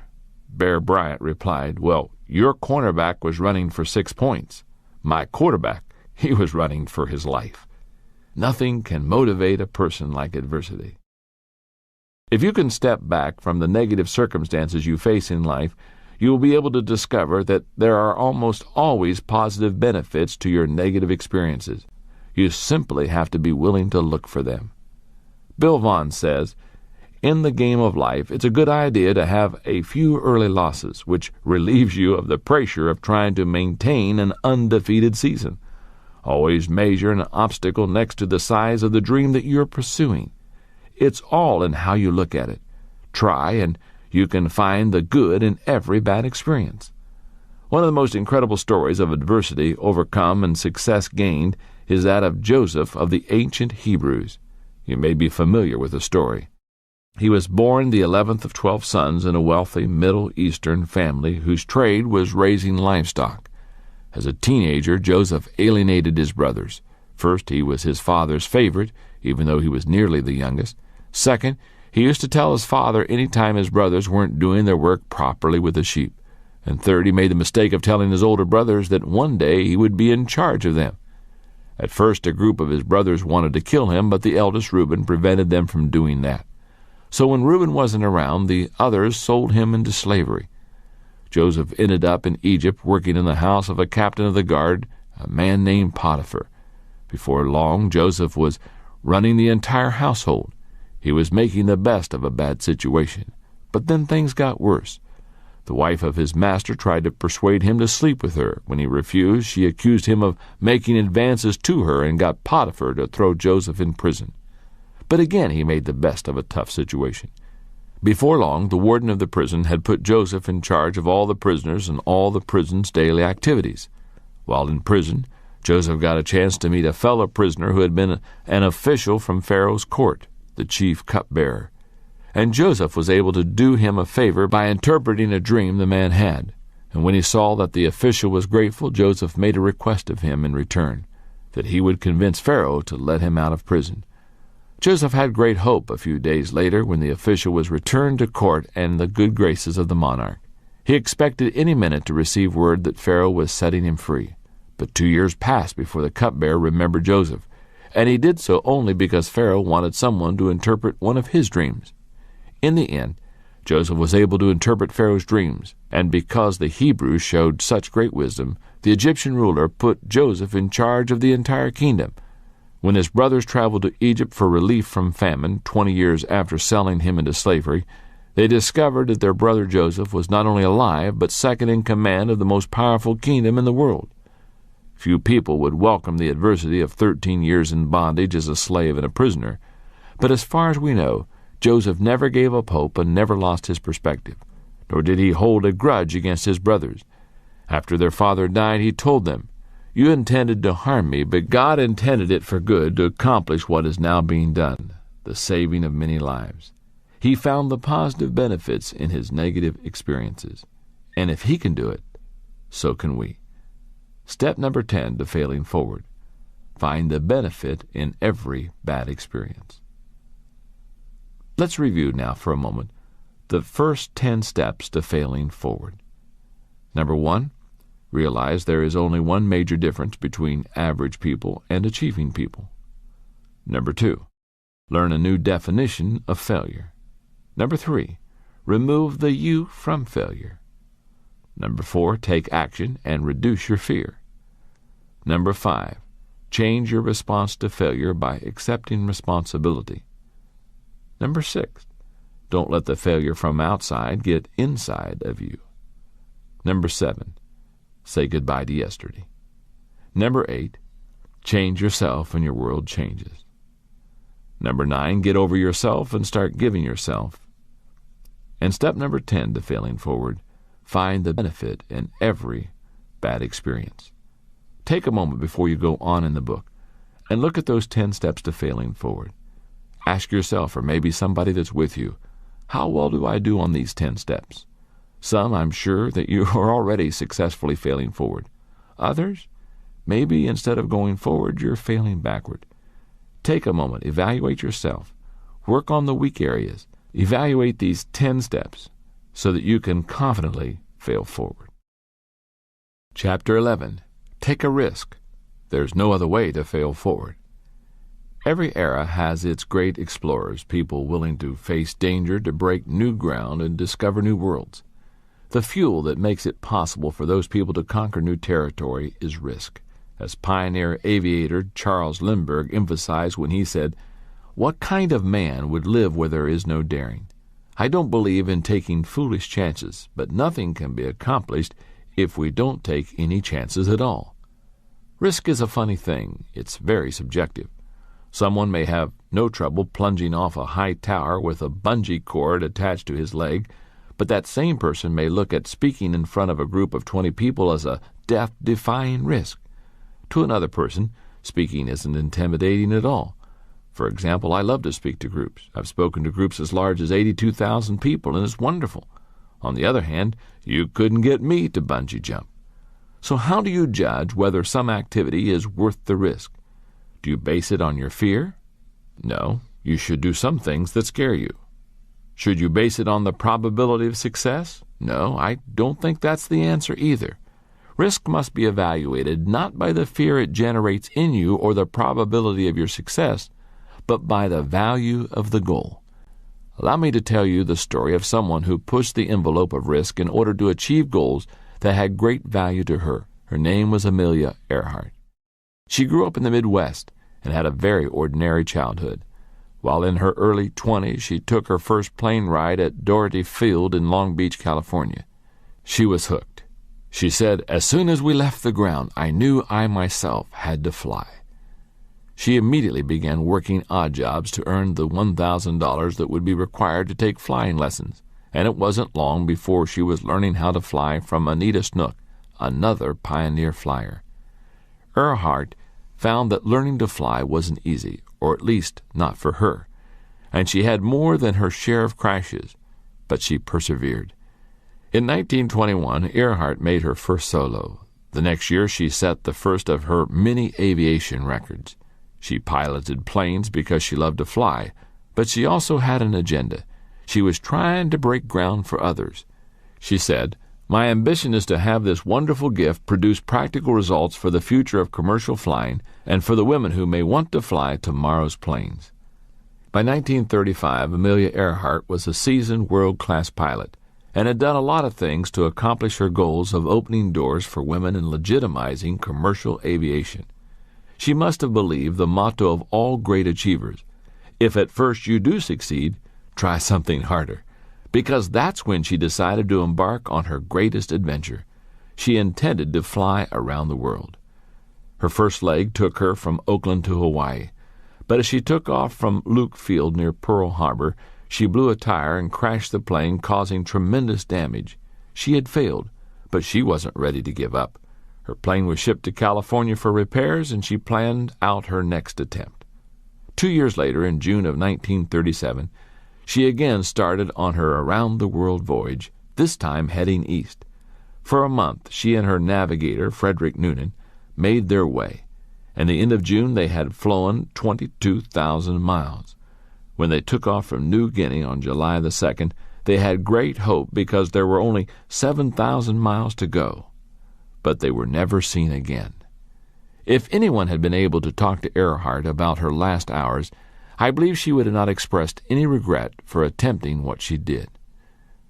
To achieve any worthy goal, you must take risk. Amelia Earhart believed that, and her advice when it came to risk was simple and direct. Decide whether or not the goal is worth the risk involved. If it is, stop worrying. The reality is that everything in life is risky. If you want to avoid all risk, then, well, don't ride in an automobile. They cause 20% of all fatal accidents.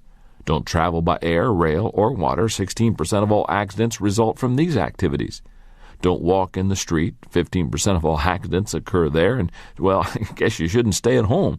17% of all the accidents happen there. You see, in life there are really no safe places or risk-free activities. Helen Keller, author, speaker, and advocate for the disabled, asserted, "Security is mostly a superstition. It does not exist in nature, nor do the children of men as a whole experience it. Avoiding danger is no safer in the long run than outright exposure. Life is either a daring adventure or nothing." Everything in life brings risk. It's true that you risk failure if you try something bold because you might miss it. But you're also risking failure if you stand still and don't try anything new.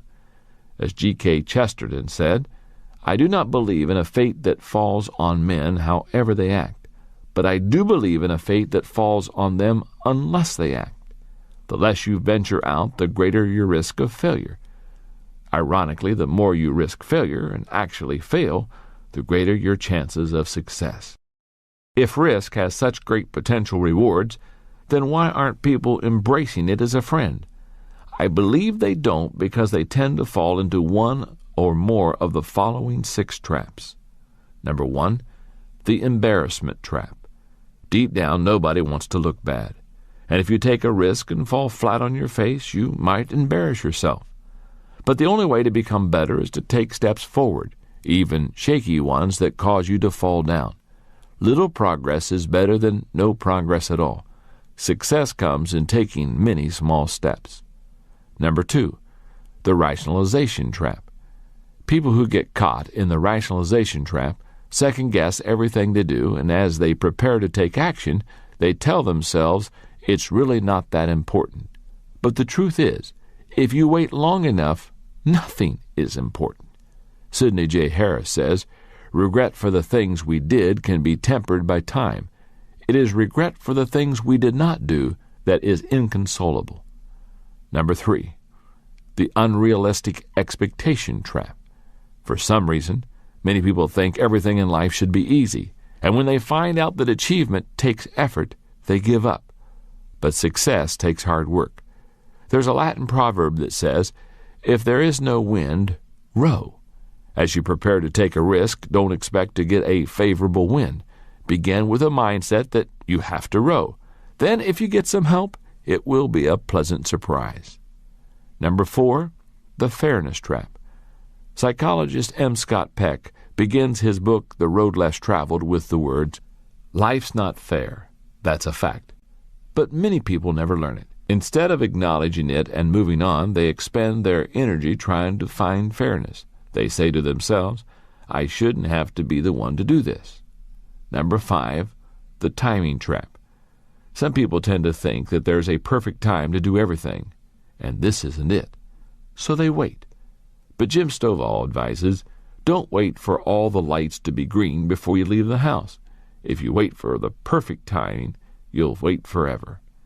Number 6, the inspiration trap. Someone once said, "You don't have to be great to start, but you have to start to be great."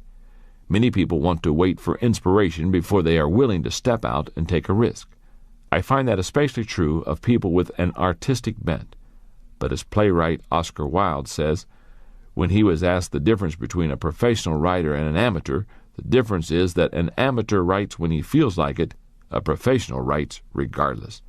As you examine the way you live, consider whether you are taking enough risk, not senseless ones, but intelligent ones. Even if you don't fall into one of the 6 traps I just shared, you still may be playing it too safe. How can you tell?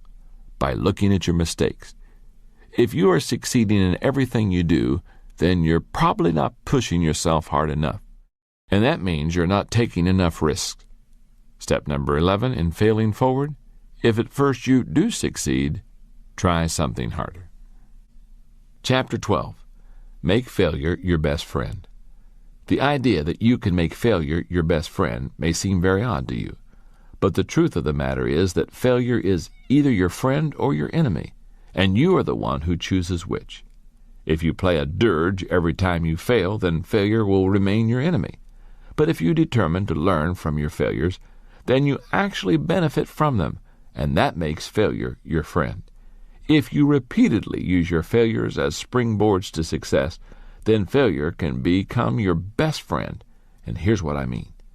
How would you feel about an incident in your life that cost you your nose, half your right arm, and all the fingers on your left hand? I'm guessing that you wouldn't look at it as positive.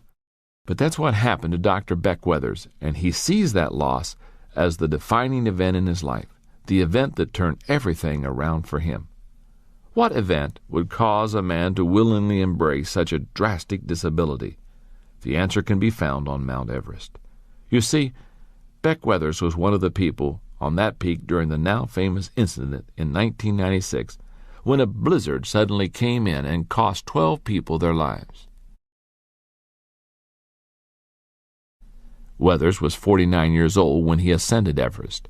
At that point, he had been a mountain climber for 10 years, and it consumed him, so much that it took much time away from his family. For the Everest climb, Weathers signed on with an expedition led by New Zealander Rob Hall.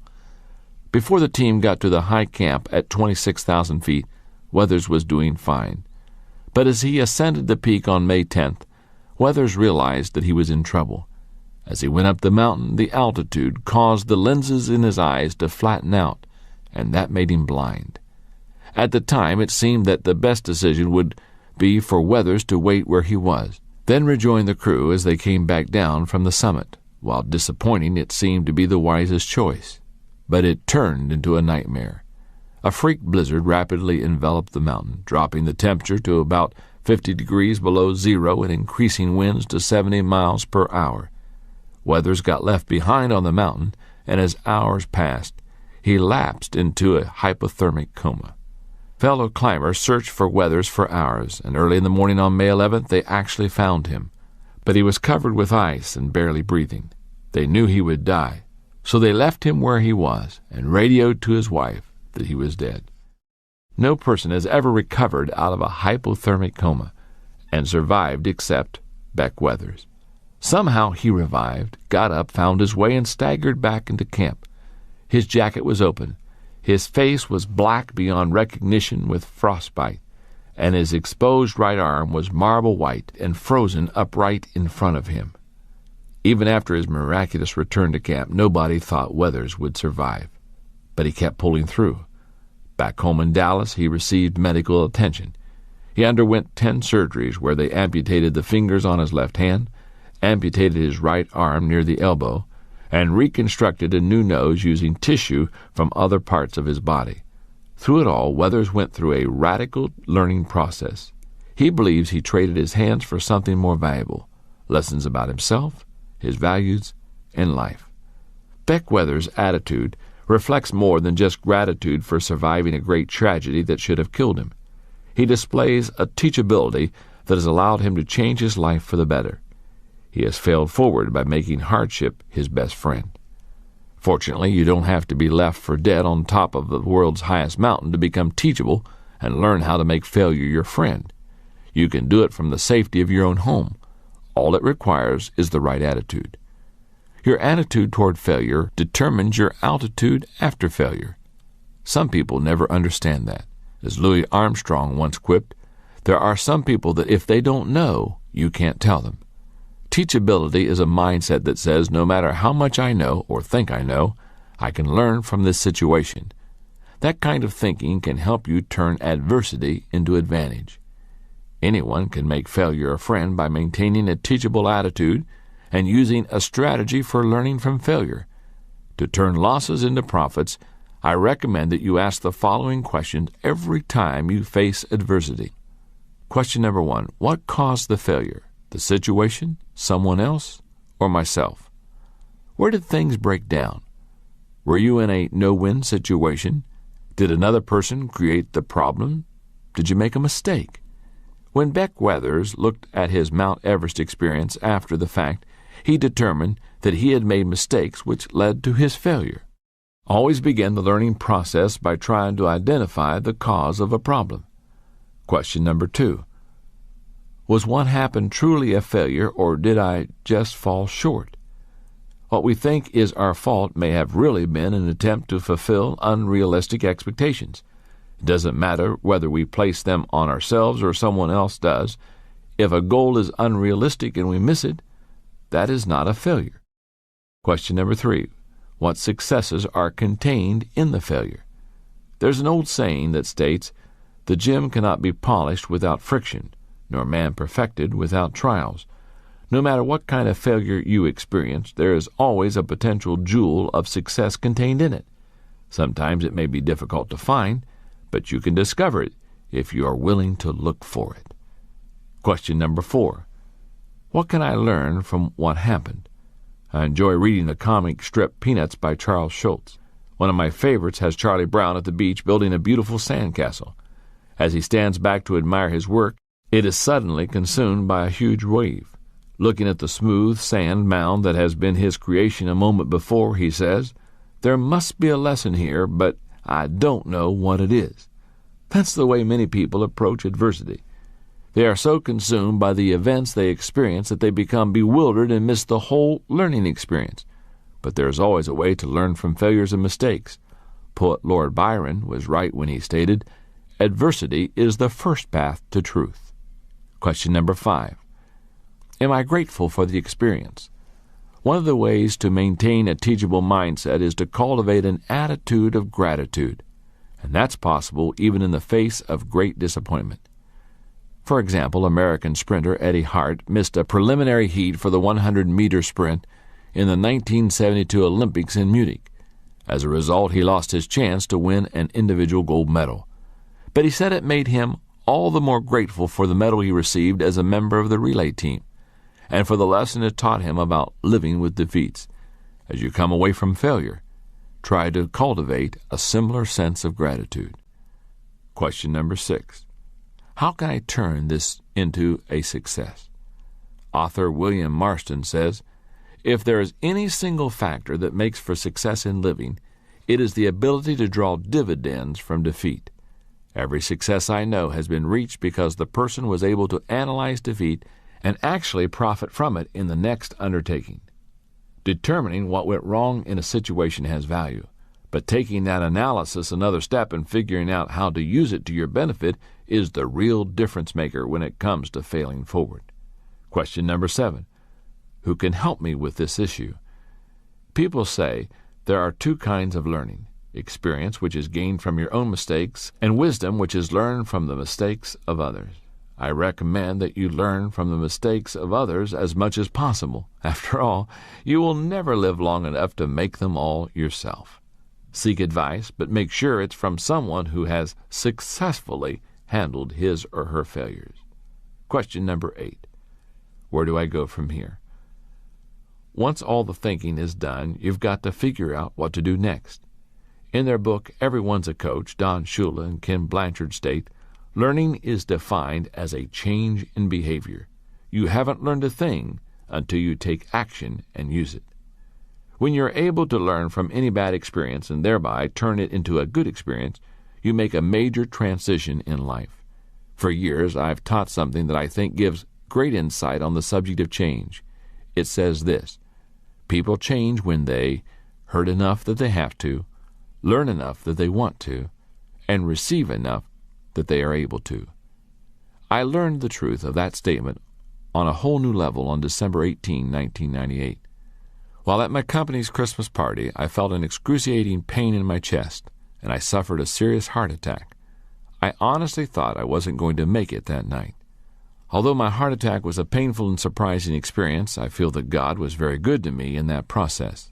Several excellent physicians rallied around me and made it possible not only for me to survive, but to avoid any permanent heart damage. And I've learned a lot from it. For example, when it comes to telling the important people in your life how much you love them, you can never do it often enough. I believe my work on earth is not yet finished, and God has spared me so that I can complete it. I've learned that I must change my living habits for the sake of my health, the quality of my life, and the impact I desire to make in the future. My cardiologist, Dr. Marshall, told me that men who survive an early heart attack and learn from it live longer and healthier lives than those who never suffer a heart attack. And I have determined to learn from the experience. I've changed my diet. I'm also exercising every day, and I'm striving to live a more balanced life. But you don't need to suffer a heart attack or be caught in a blizzard on Mount Everest to make failure your best friend. In fact, I don't recommend it. All you have to do is maintain a teachable heart and be eager to learn every time you fail. Step number 12 in failing forward: learn from a bad experience and make it a good experience. Chapter 13, avoid the top 10 reasons people fail. I don't put much stock in the idea of luck. I think that normally things go well or poorly for people based on their actions. I believe that for the most part you create your own luck by working hard, practicing self-discipline, remaining persistent, and making personal growth a daily priority. Add to that the blessings of a loving God, and you don't need to think about luck. However, a few years ago I came across an article printed in the Los Angeles Times that almost made me change my mind about luck. Listen to what it said. Jolted, jilted, hammered in a car crash and robbed, Lawrence Hanratty was named Friday as the unluckiest man in New York. Nearly electrocuted in a construction site accident in 1984 that put him in a coma for weeks, Hanratty lost the lawyers fighting for his disability claim. One was disbarred, 2 died, and his wife ran off with her lawyer.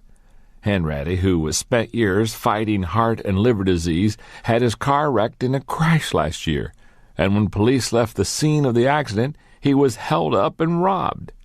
As if he hasn't tolerated enough hardship, 38-year-old Hanratty of Mount Vernon, New York, said an insurance company now wants to cut off his workers' compensation benefits, and his landlord has threatened to kick him out of his apartment. Depressed and suffering from agoraphobia, a fear of open spaces, Hanratty uses a canister of oxygen and takes 42 pills a day for his heart and liver ailments. Hearing that story kind of makes you want to find poor Lawrence to see if you can help him out in some way, doesn't it? But I think the experiences of Lawrence Hanratty are not typical of most people who continually fail or experience continual ongoing adversity. Why? Because most of the time the trouble we face is the result of our own negative actions. It's usually our own fault. Many people possess blind spots when it comes to knowing about themselves. Sometimes those blind spots apply to strengths, but more often people fail to see their own weaknesses, and that causes trouble. If you don't know you have a problem, then you can't work to fix it. I'd like to acquaint you with what I have observed to be the top 10 reasons people fail. As you listen, be open-minded and try to see yourself and your shortcomings in the descriptions that I give. Look for reoccurring issues in your life. As you do, you may find your Achilles heel. Number 1, poor people skills. By far the greatest single obstacle to success that I see in others is a poor understanding of people. A while back, the Wall Street Journal printed an article on the top reasons that executives fail. At the top of the list was a person's inability to effectively relate to others. How are you when it comes to working with people? Are you genuine and authentic? Or do you continually put up a front? Do you listen carefully to others, or do you spend most of your time doing the talking when you're with people? Do you expect everyone else to conform to your wishes, your schedule, and your agenda? Or do you look for ways to meet people on their terms? If you haven't learned how to get along with people, you will always be fighting a battle to succeed.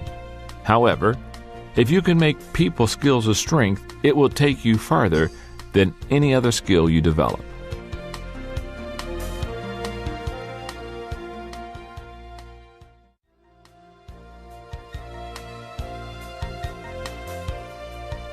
Number 2, a negative attitude. How you react to circumstances of your life has everything to do with your well-being and your success. W. Clement Stone tells a story about a young bride who traveled with her husband to the California desert during World War II. Because she had grown up in the East, the desert seemed remote and desolate to her. The only housing they could find was a shack near a village of Native Americans, none of whom spoke English. She spent a lot of time there alone, waiting out the sweltering heat each day.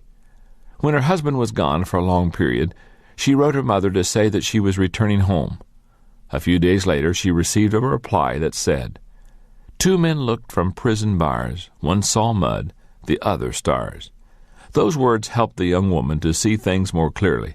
She made friends with her Native American neighbors. She began working with them on weaving and pottery, and she took time to explore the desert and discover its natural beauty. All of a sudden, she was living in a new world, and the only thing that had changed was her attitude. If your circumstances constantly get you down, then maybe it's time for a change, not of your situation, but in your attitude. Number 3, a bad fit. Though we should always first examine our attitudes when we don't enjoy our circumstances, sometimes a change in situation also is in order.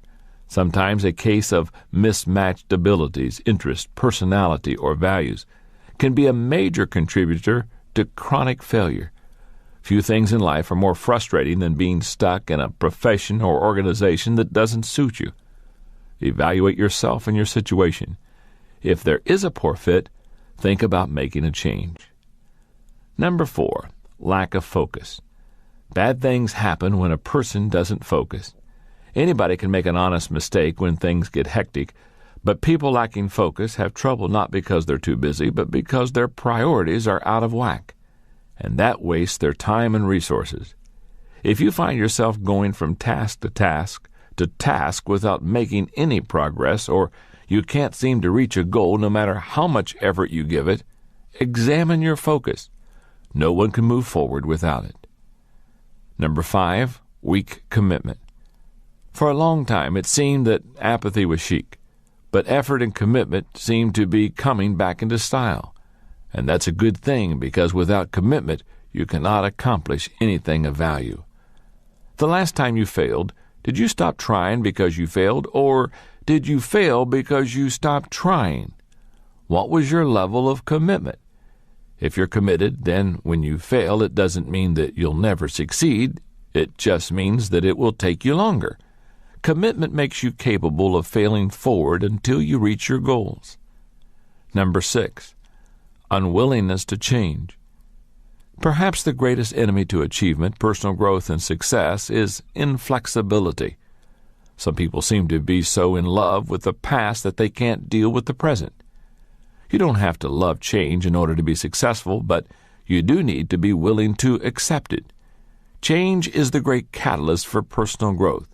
It gets you out of a rut, it gives you a fresh start, and it affords you an opportunity to reevaluate your direction. If you resist change, you're really resisting success. Learn flexibility, or learn to like living with your failures. Number 7, a shortcut mindset. One of the most common obstacles to success is the desire to cut corners and take the short road to success. But shortcuts never pay off in the long run. As Napoleon said, victory belongs to the most persevering. Most people tend to underestimate the time it takes to achieve something of value, but to be successful, you have to be willing to pay your dues. James Watt spent 20 years laboring to perfect his steam engine. William Harvey labored night and day for 8 years to prove how blood circulated in the human body, and it took another 25 years for the medical profession to acknowledge that he was right. Cutting corners is really a sign of impatience and poor self-discipline. If you are willing to follow through, you can achieve a breakthrough. That's why Albert Gray says, "The common denominator of success lies in forming the habit of doing things that failures don't like to do." Number 8, relying on talent alone. Talent is overrated, not because it doesn't have value, but because talent alone isn't enough to take a person through the multiple failures that life brings. Adding a strong work ethic to talent is like pouring gasoline on a fire. It's explosive. But the greater your talent, the more likely you are to lean heavily on it and skip the hard day-to-day work of improving it. If you possess this negative tendency, put yourself on a growth plan so that you can make the most of whatever God-given talent you have. Number 9, acting on poor information. One of the things that successful executives have in common is the ability to make weighty decisions based on limited amounts of information. But they also have in common the ability to gather reliable information to use as they evaluate things. General Douglas MacArthur knew this. He asserted, "Expect only 5% of an intelligence report to be accurate. The trick of a good commander is to isolate the 5%. Number 10. Not having any goals. Don Marquis says, "Ours is a world where people don't know what they want and are willing to go through hell to get it." Many people don't have goals because they haven't allowed themselves to dream. As a result, they don't possess a desire. If that describes you, then you've got to look deep within yourself and try to determine why you're on this planet. Once you've discovered that, you'll know what to shoot for. If you can discover the weakness that weakens you, then you can start doing something about it, and that can change your life. I've seen that happen over and over again in people who desire success. Let me tell you about one of them. One of the people I rely on most at the Enjoy Group is my good friend Dan Ryland. He and I have worked together for 16 years. He is highly organized and he goes after a goal with a vengeance. But when I first met him, let's just say that because he was purpose-driven, he was not the most relational guy in the world. When Dan started working with me, he was an intern.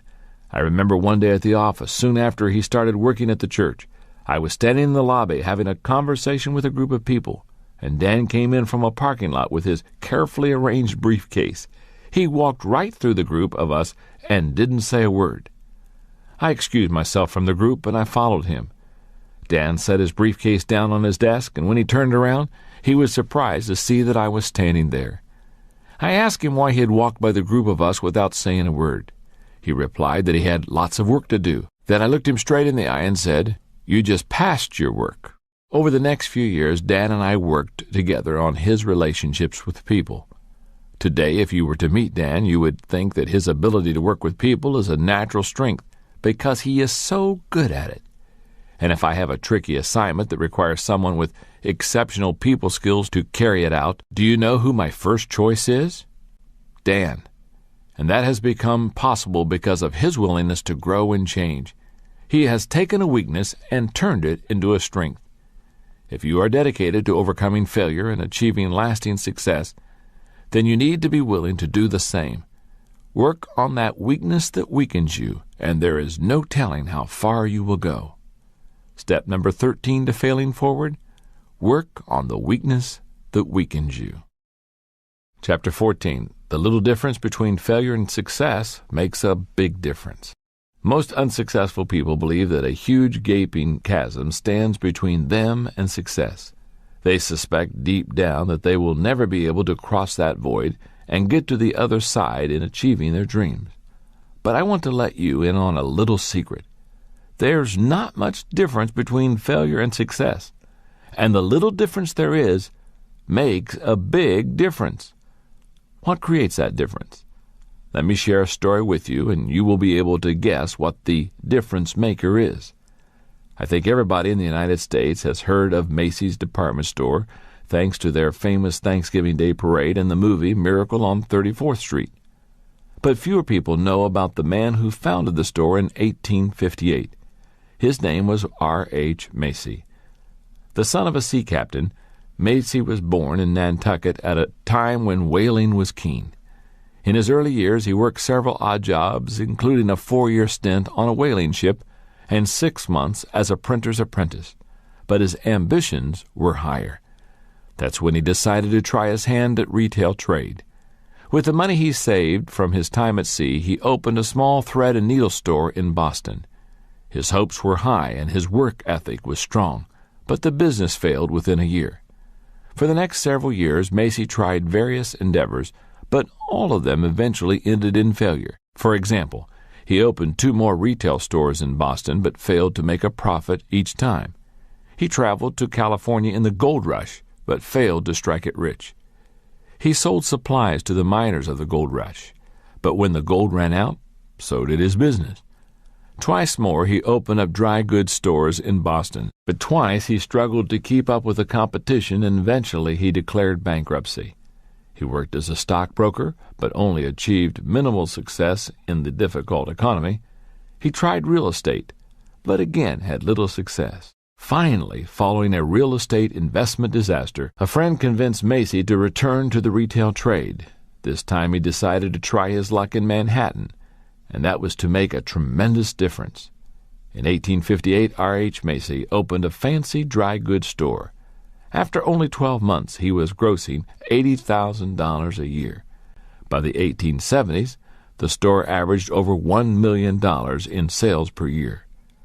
In 1877, Macy died while on a buying trip in Europe. However, his business lived on, and it continued to bring innovation to retail trade. Today, the company continues to serve customers with 191 Macy's stores. Those stores exist because of one man who simply refused to give up. As you have no doubt guessed, the quality that took Macy through failure after failure after failure was his persistence. That is the little difference that makes a big difference when it comes to failing forward.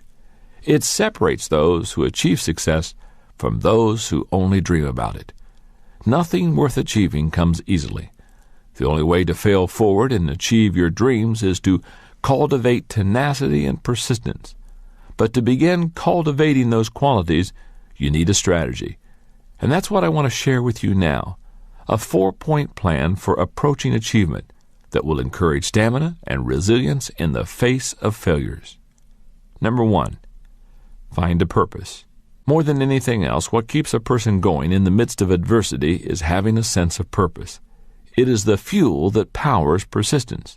If you are a purpose-driven person naturally, then you probably already possess an innate sense of direction that helps you to overcome adversity.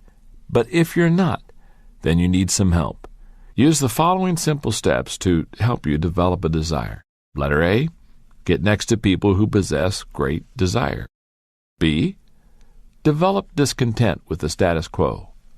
C, search for a goal that excites you. Letter D, put your most vital possessions into that goal. And finally, letter E, visualize yourself enjoying the rewards of that goal. Number 2, eliminate excuses. Agriculture scientist George Washington Carver noted, 99% of failures come from people who have the habit of making excuses. Having desire alone will not get you through your failures. You have to forget about making excuses and keep moving forward as R.H. Macy did. No matter how many opportunities you've missed or mistakes you've made, don't ever make excuses. Bite the bullet. Take complete responsibility for yourself and keep trying. Number 3, develop incentives. Nothing helps a person remain tenacious like a good incentive. That's why so many companies use them with their employees. Walter Elliott said, perseverance is not a long race, it is many short races, one after another. If you give yourself worthwhile incentives to win the short races, attaining a long-term goal seems less formidable. Number 4, cultivate determination. Author Napoleon Hill noted, effort only fully releases its reward after a person refuses to quit. To develop persistence over the long haul, you have to cultivate inward determination on a continual basis. And if you do, someday your story may be similar to Admiral Peary, who attempted to reach the North Pole 7 times before he made it on try number 8, or Oscar Hammerstein, who had 5 flop shows that lasted less than a total of 6 weeks before Oklahoma, which ran for 269 weeks and grossed $7 million. Or John Creasy, who received 743 rejection slips from the publishers before one word was ever published. He eventually published 560 books, which have sold over 60 million copies. Or Eddie Arcaro, who lost 250 consecutive races before he won his first. Learn to become a determined individual. Inspire yourself with stories of people who tried, failed, and kept going. And remember, the only difference between a little shot and a big shot is that the big shot kept on shooting.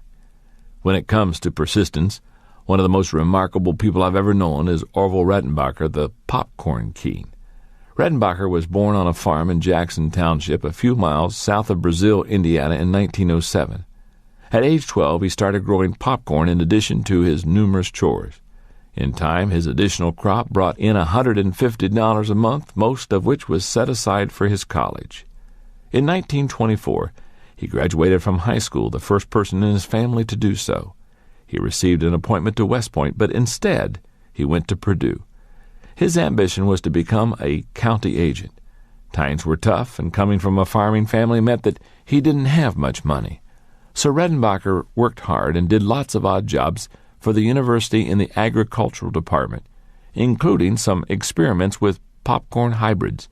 In 1928, he received his degree in agriculture. After graduation, the first job he took was that of a teacher. Then a year later, he changed professions and became a county agent, a job he held until 1940, all the while continuing his experiments with popcorn hybrids. For the next 10 years, Redenbacher managed 12,000 acres of farms for the Princeton Mining Company and continued his experiments. Then in 1950, he and a friend decided to go into business together, and they purchased a seed company. That freed up more time for Redenbacher to develop his hybrid, but it was a huge undertaking. To give you an idea of the magnitude of the task, listen to the words of his grandson, Gary Redenbacher. Grandpa was a tireless worker.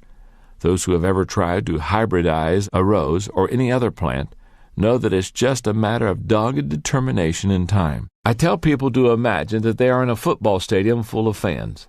Imagine that each fan is a stalk of corn. Your job is to go to each corn stalk in the stands and individually pollinate each one. But since the average football stadium only holds 50,000 people, you'll need to do 3 stadiums before you've pollinated as many corn stalks as Grandpa did each year. Through all the tens of thousands of hybrids, Grandpa never lost sight of his goal, to produce a better popcorn. Finally, in 1965, Redenbacher perfected his popcorn hybrid. He had a popcorn that outperformed every other variety in popping volume, poppability, and flavor. But it took him another 10 years to make his popcorn the best-selling brand in the world. It would have been easy for Redenbacher to quit his quest for the perfect popcorn many times. He wasn't successful, marketing it until he was 67 years old. But he had a dream and the determination to pursue it, and he wouldn't give up.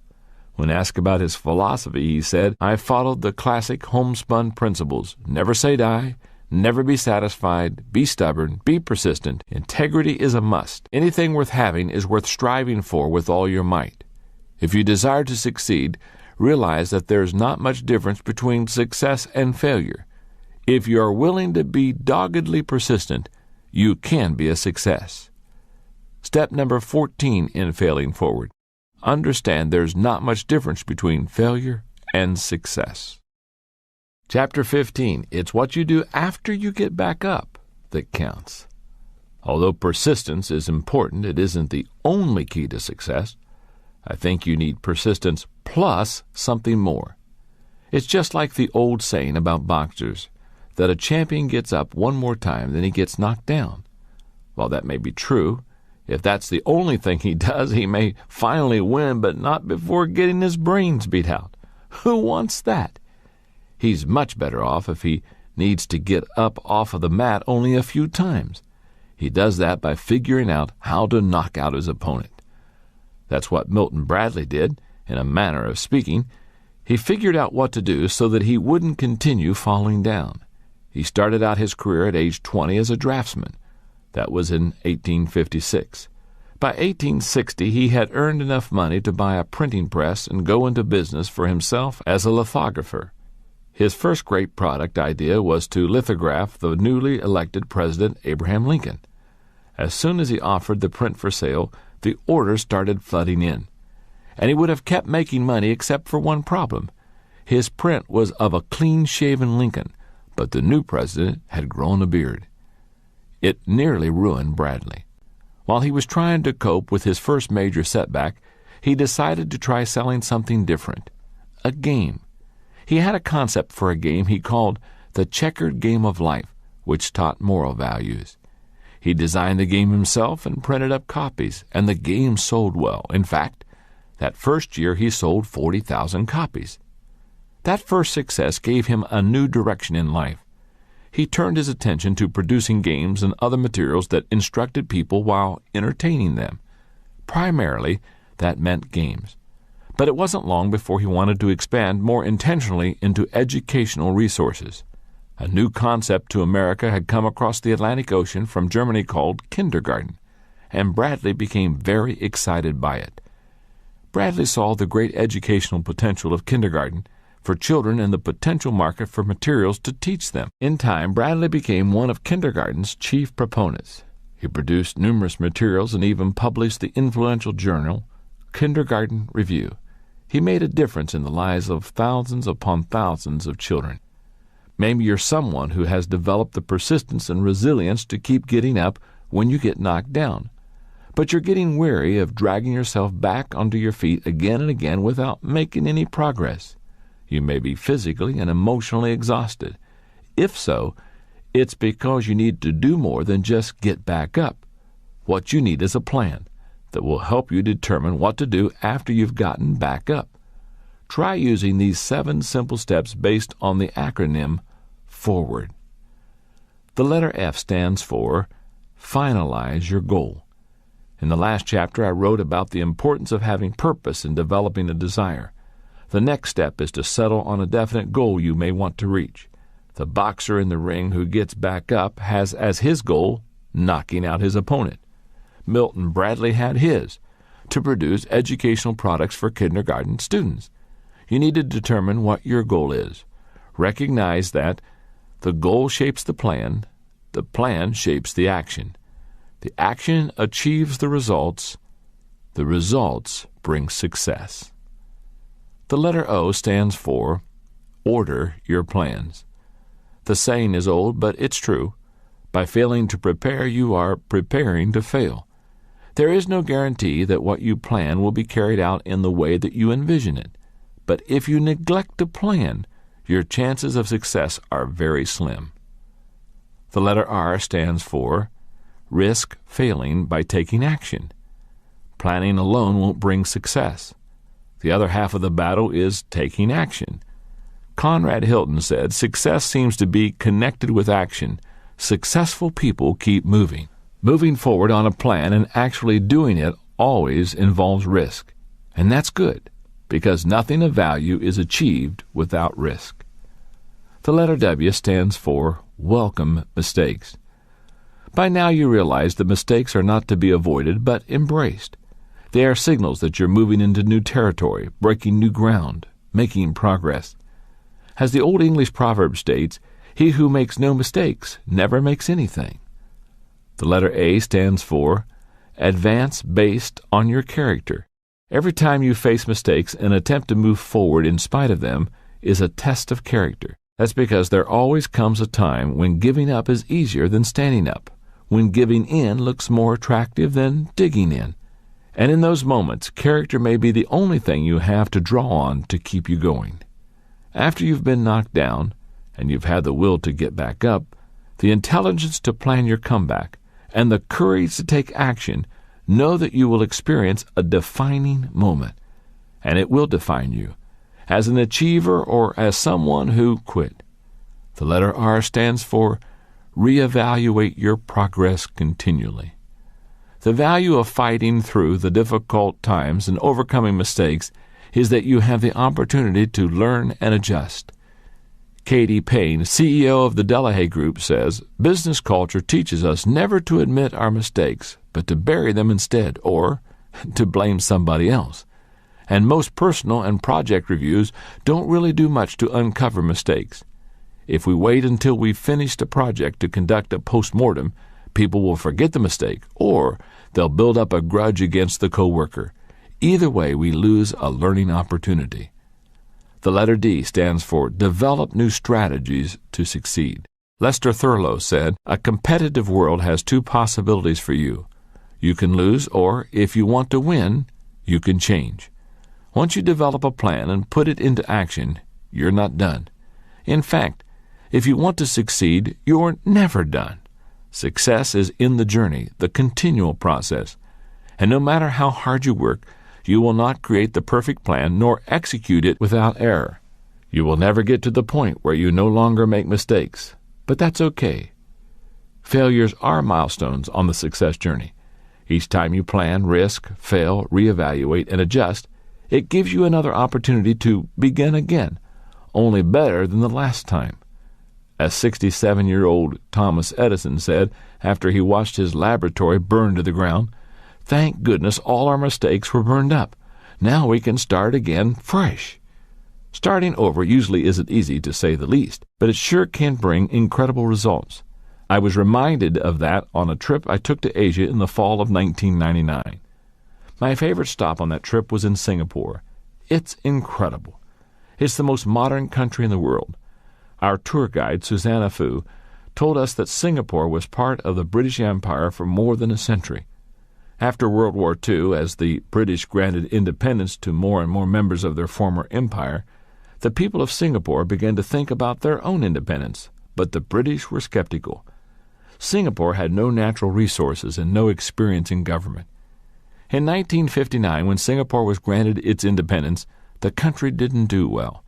That's when they decided that their best hope was to attach themselves to Malaysia, which they did in 1963.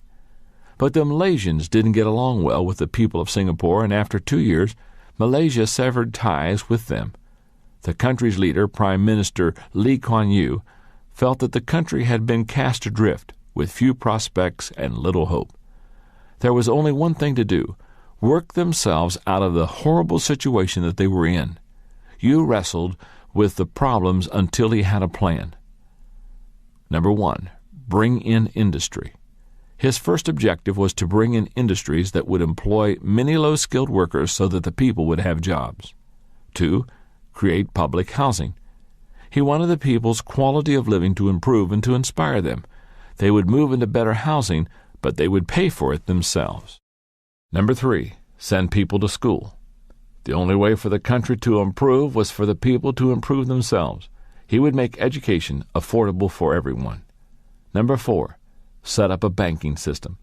The goal was nothing short of making Singapore the financial center of Asia. Number 5, encourage international travel. Singapore would become a business and tourist destination with a world-class airport. Prime Minister Yew's goal was lofty and his plan was ambitious, but the people of Singapore persevered.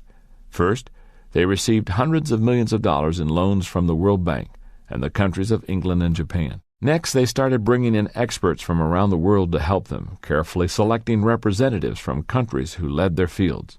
From Japan and Germany, technical advisors to set up factories. From Sweden and Holland, experts on banking and financing. From Israel, Army advisors. From New Zealand and Australia, Air Force and naval advisors. Then they brought in 1,200 companies from the United States and Japan, including General Electric, IBM, Hewlett-Packard, Philips, Sony, Mitsubishi, Caterpillar, Texas Instruments, Mobil Oil, and others. As our guide Susanna Fu told us the story, she fought back the tears. She had been one of the struggling, uneducated people that the country had helped to make a better life. As a teenager in the 1960s, she had dropped out of high school. But as the country got on track, so did she. She went back to night school and improved herself. Today, now in her 50s, she understands the incredible distance she and her country have traveled. She has seen Singapore City go from a land of swamp and scrub to a great international city. And she has seen the people go from ignorant and helpless to a rugged, disciplined group of achievers.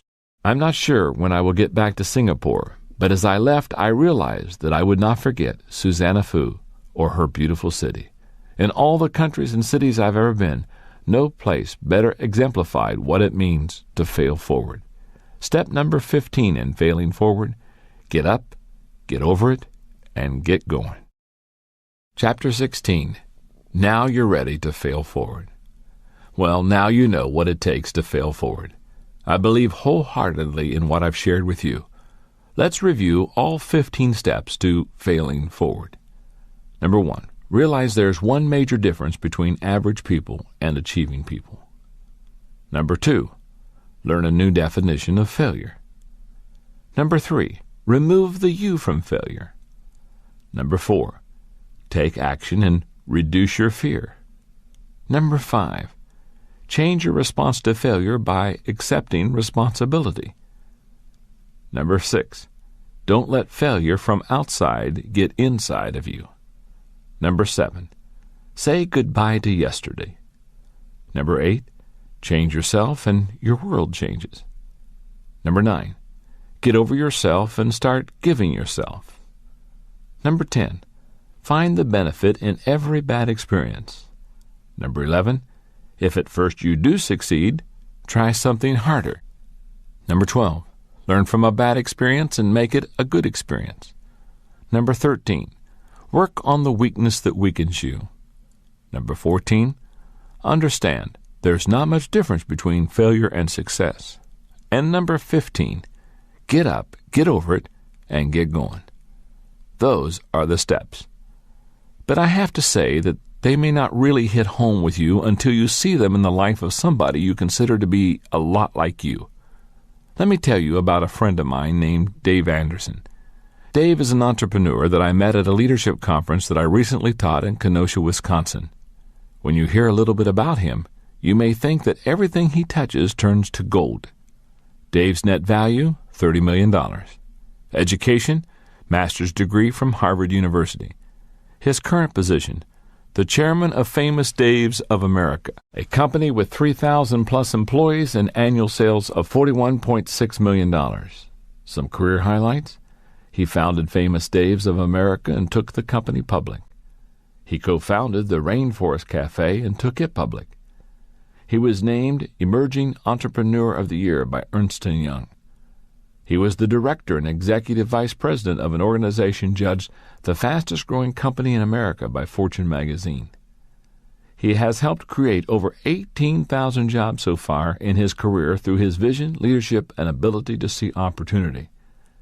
That's an impressive profile, but to really understand and appreciate Dave's achievements, you need to know more about his failures. You see, Dave has lived out every one of the steps to failing forward, and I want to finish this tape with his story.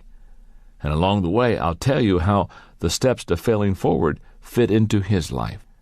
David's first experience with a major failure came in college. During the break after his first term, a friend from home recruited him to begin selling oil conditioner for automotive engines. Dave caught the vision, and with his father's $2,500 investment, he went right to work. But despite his tireless efforts, he couldn't sell a thing. Yet contained within that first big failure were seeds of his future success. Remember step number 15? Get up, get over it, and get going.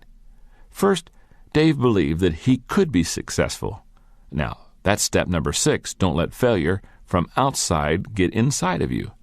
Second, when his dad bought his product for him, Dave received a 5-day leadership course that he says changed his life. Remember step number 10? Find the benefit in every bad experience. Every night for months, Dave went to sleep listening to those tapes. Step number 8. Change yourself and your world changes. The dream within him wasn't dead, and he wasn't going to let failure get him down. Step number 1. Realize there is one major difference between average people and achieving people. It was in 1972 that Dave got the idea for another business. Though the oil additive opportunity didn't work for him, it encouraged him to start thinking like an entrepreneur. Step number 2, learn a new definition of failure. His idea was to create and sell miniature dish gardens.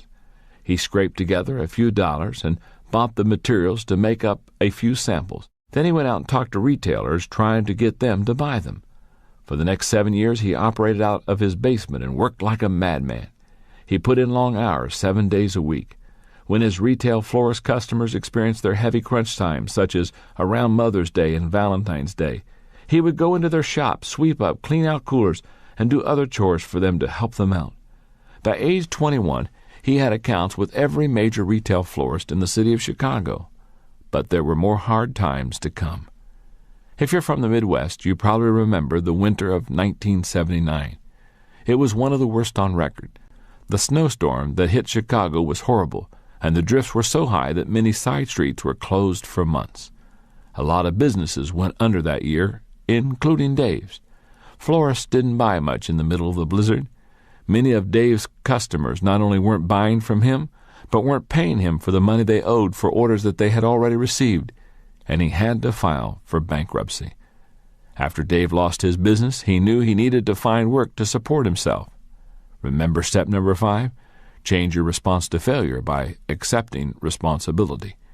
He landed a job working for the American Can Company, selling Dixie cups, Marathon paper towels, and tissue to restaurants.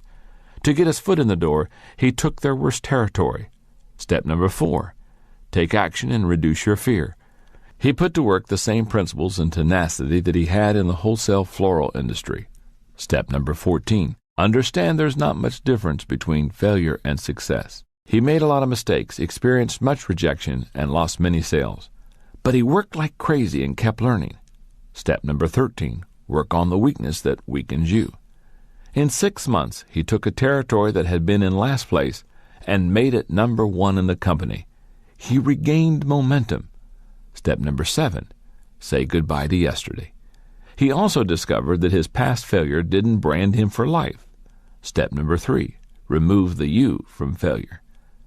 Dave Anderson is a Native American. In 1982, Dave's tribe came calling. Their organization was losing money, and recognizing his business prowess, they asked him to be their CEO. Step number 11, if at first you do succeed, try something harder. He led the tribe's concerns for 3 years. During that time, gross revenue increased from $3.9 million to over $8 million. He also was honored by various state and local government and business organizations, and asked to sit on numerous councils for areas such as tourism and minority business development. In time, Dave was helping so many people that he was granted a Bush Leadership Fellowship for a lifetime of outstanding achievement by the Bush Foundation in St. Paul, Minnesota. Although Dave had achieved success in a variety of businesses over a relatively short period of time, he had not yet done anything related to his true passion, food. In 1994, Dave helped co-found a highly successful restaurant company called the Rainforest Cafe, and it made him wealthy. Step number 11, if at first you do succeed, try something harder. He used some of the money he made to purchase a small resort in Hayward, Wisconsin. There, Dave built the kind of restaurant he'd always dreamed of having, one that made great barbecue. It was called Famous Dave's. Soon he opened a second Famous Dave's, then other restaurants. At this point, if you didn't know better, you'd think Dave was set. But Dave was on the verge of facing the lowest point of his life and his greatest obstacle, himself. In 1995, a group of friends and family came to him in what's commonly called an intervention. In other words, they confronted him about his drinking. When the people who loved him called him on the carpet, he was secretly pleased because he knew he needed to change. So he went into treatment for alcoholism. He's been sober ever since.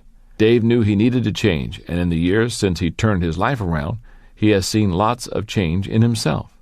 Now continual learning and growth are the hallmarks of his life. Step number 12, learn from a bad experience and make it a good experience. As I share this with you, Dave owns 24 restaurants in 5 states, and the business is still growing. But as incredible as Dave's achievement has been, what's even more remarkable is his realization that his success does not exist for himself alone, but so that he can help others. Step number 9, get over yourself and start giving yourself. He's doing that through an endowment fund for disadvantaged minority children, which he founded. Dave Anderson has made more mistakes, suffered more adversity, overcome more problems, and experienced more failures than most people you will ever meet. But he's also achieved more too. And as my friend Zig Ziglar says, Dave Anderson is just getting started.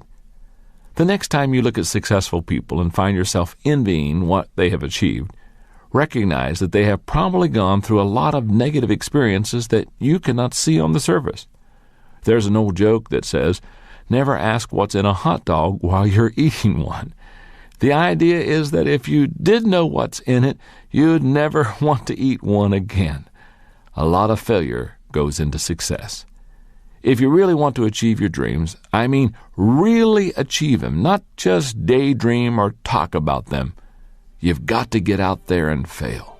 Fail early, fail often, but always fail forward. Turn your mistakes into stepping stones for success. And now that you know how to fail forward, you won't have to give up either. I wish you well. keep dreaming. And my friend, keep failing forward.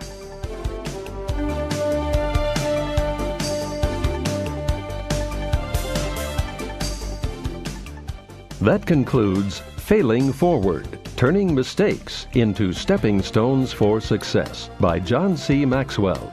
Look for the complete book and other books and audiobooks by John C. Maxwell, including The 21 Irrefutable Laws of Leadership and Developing the Leader Within You, in quality bookstores everywhere. This has been a presentation of Nelson Audio.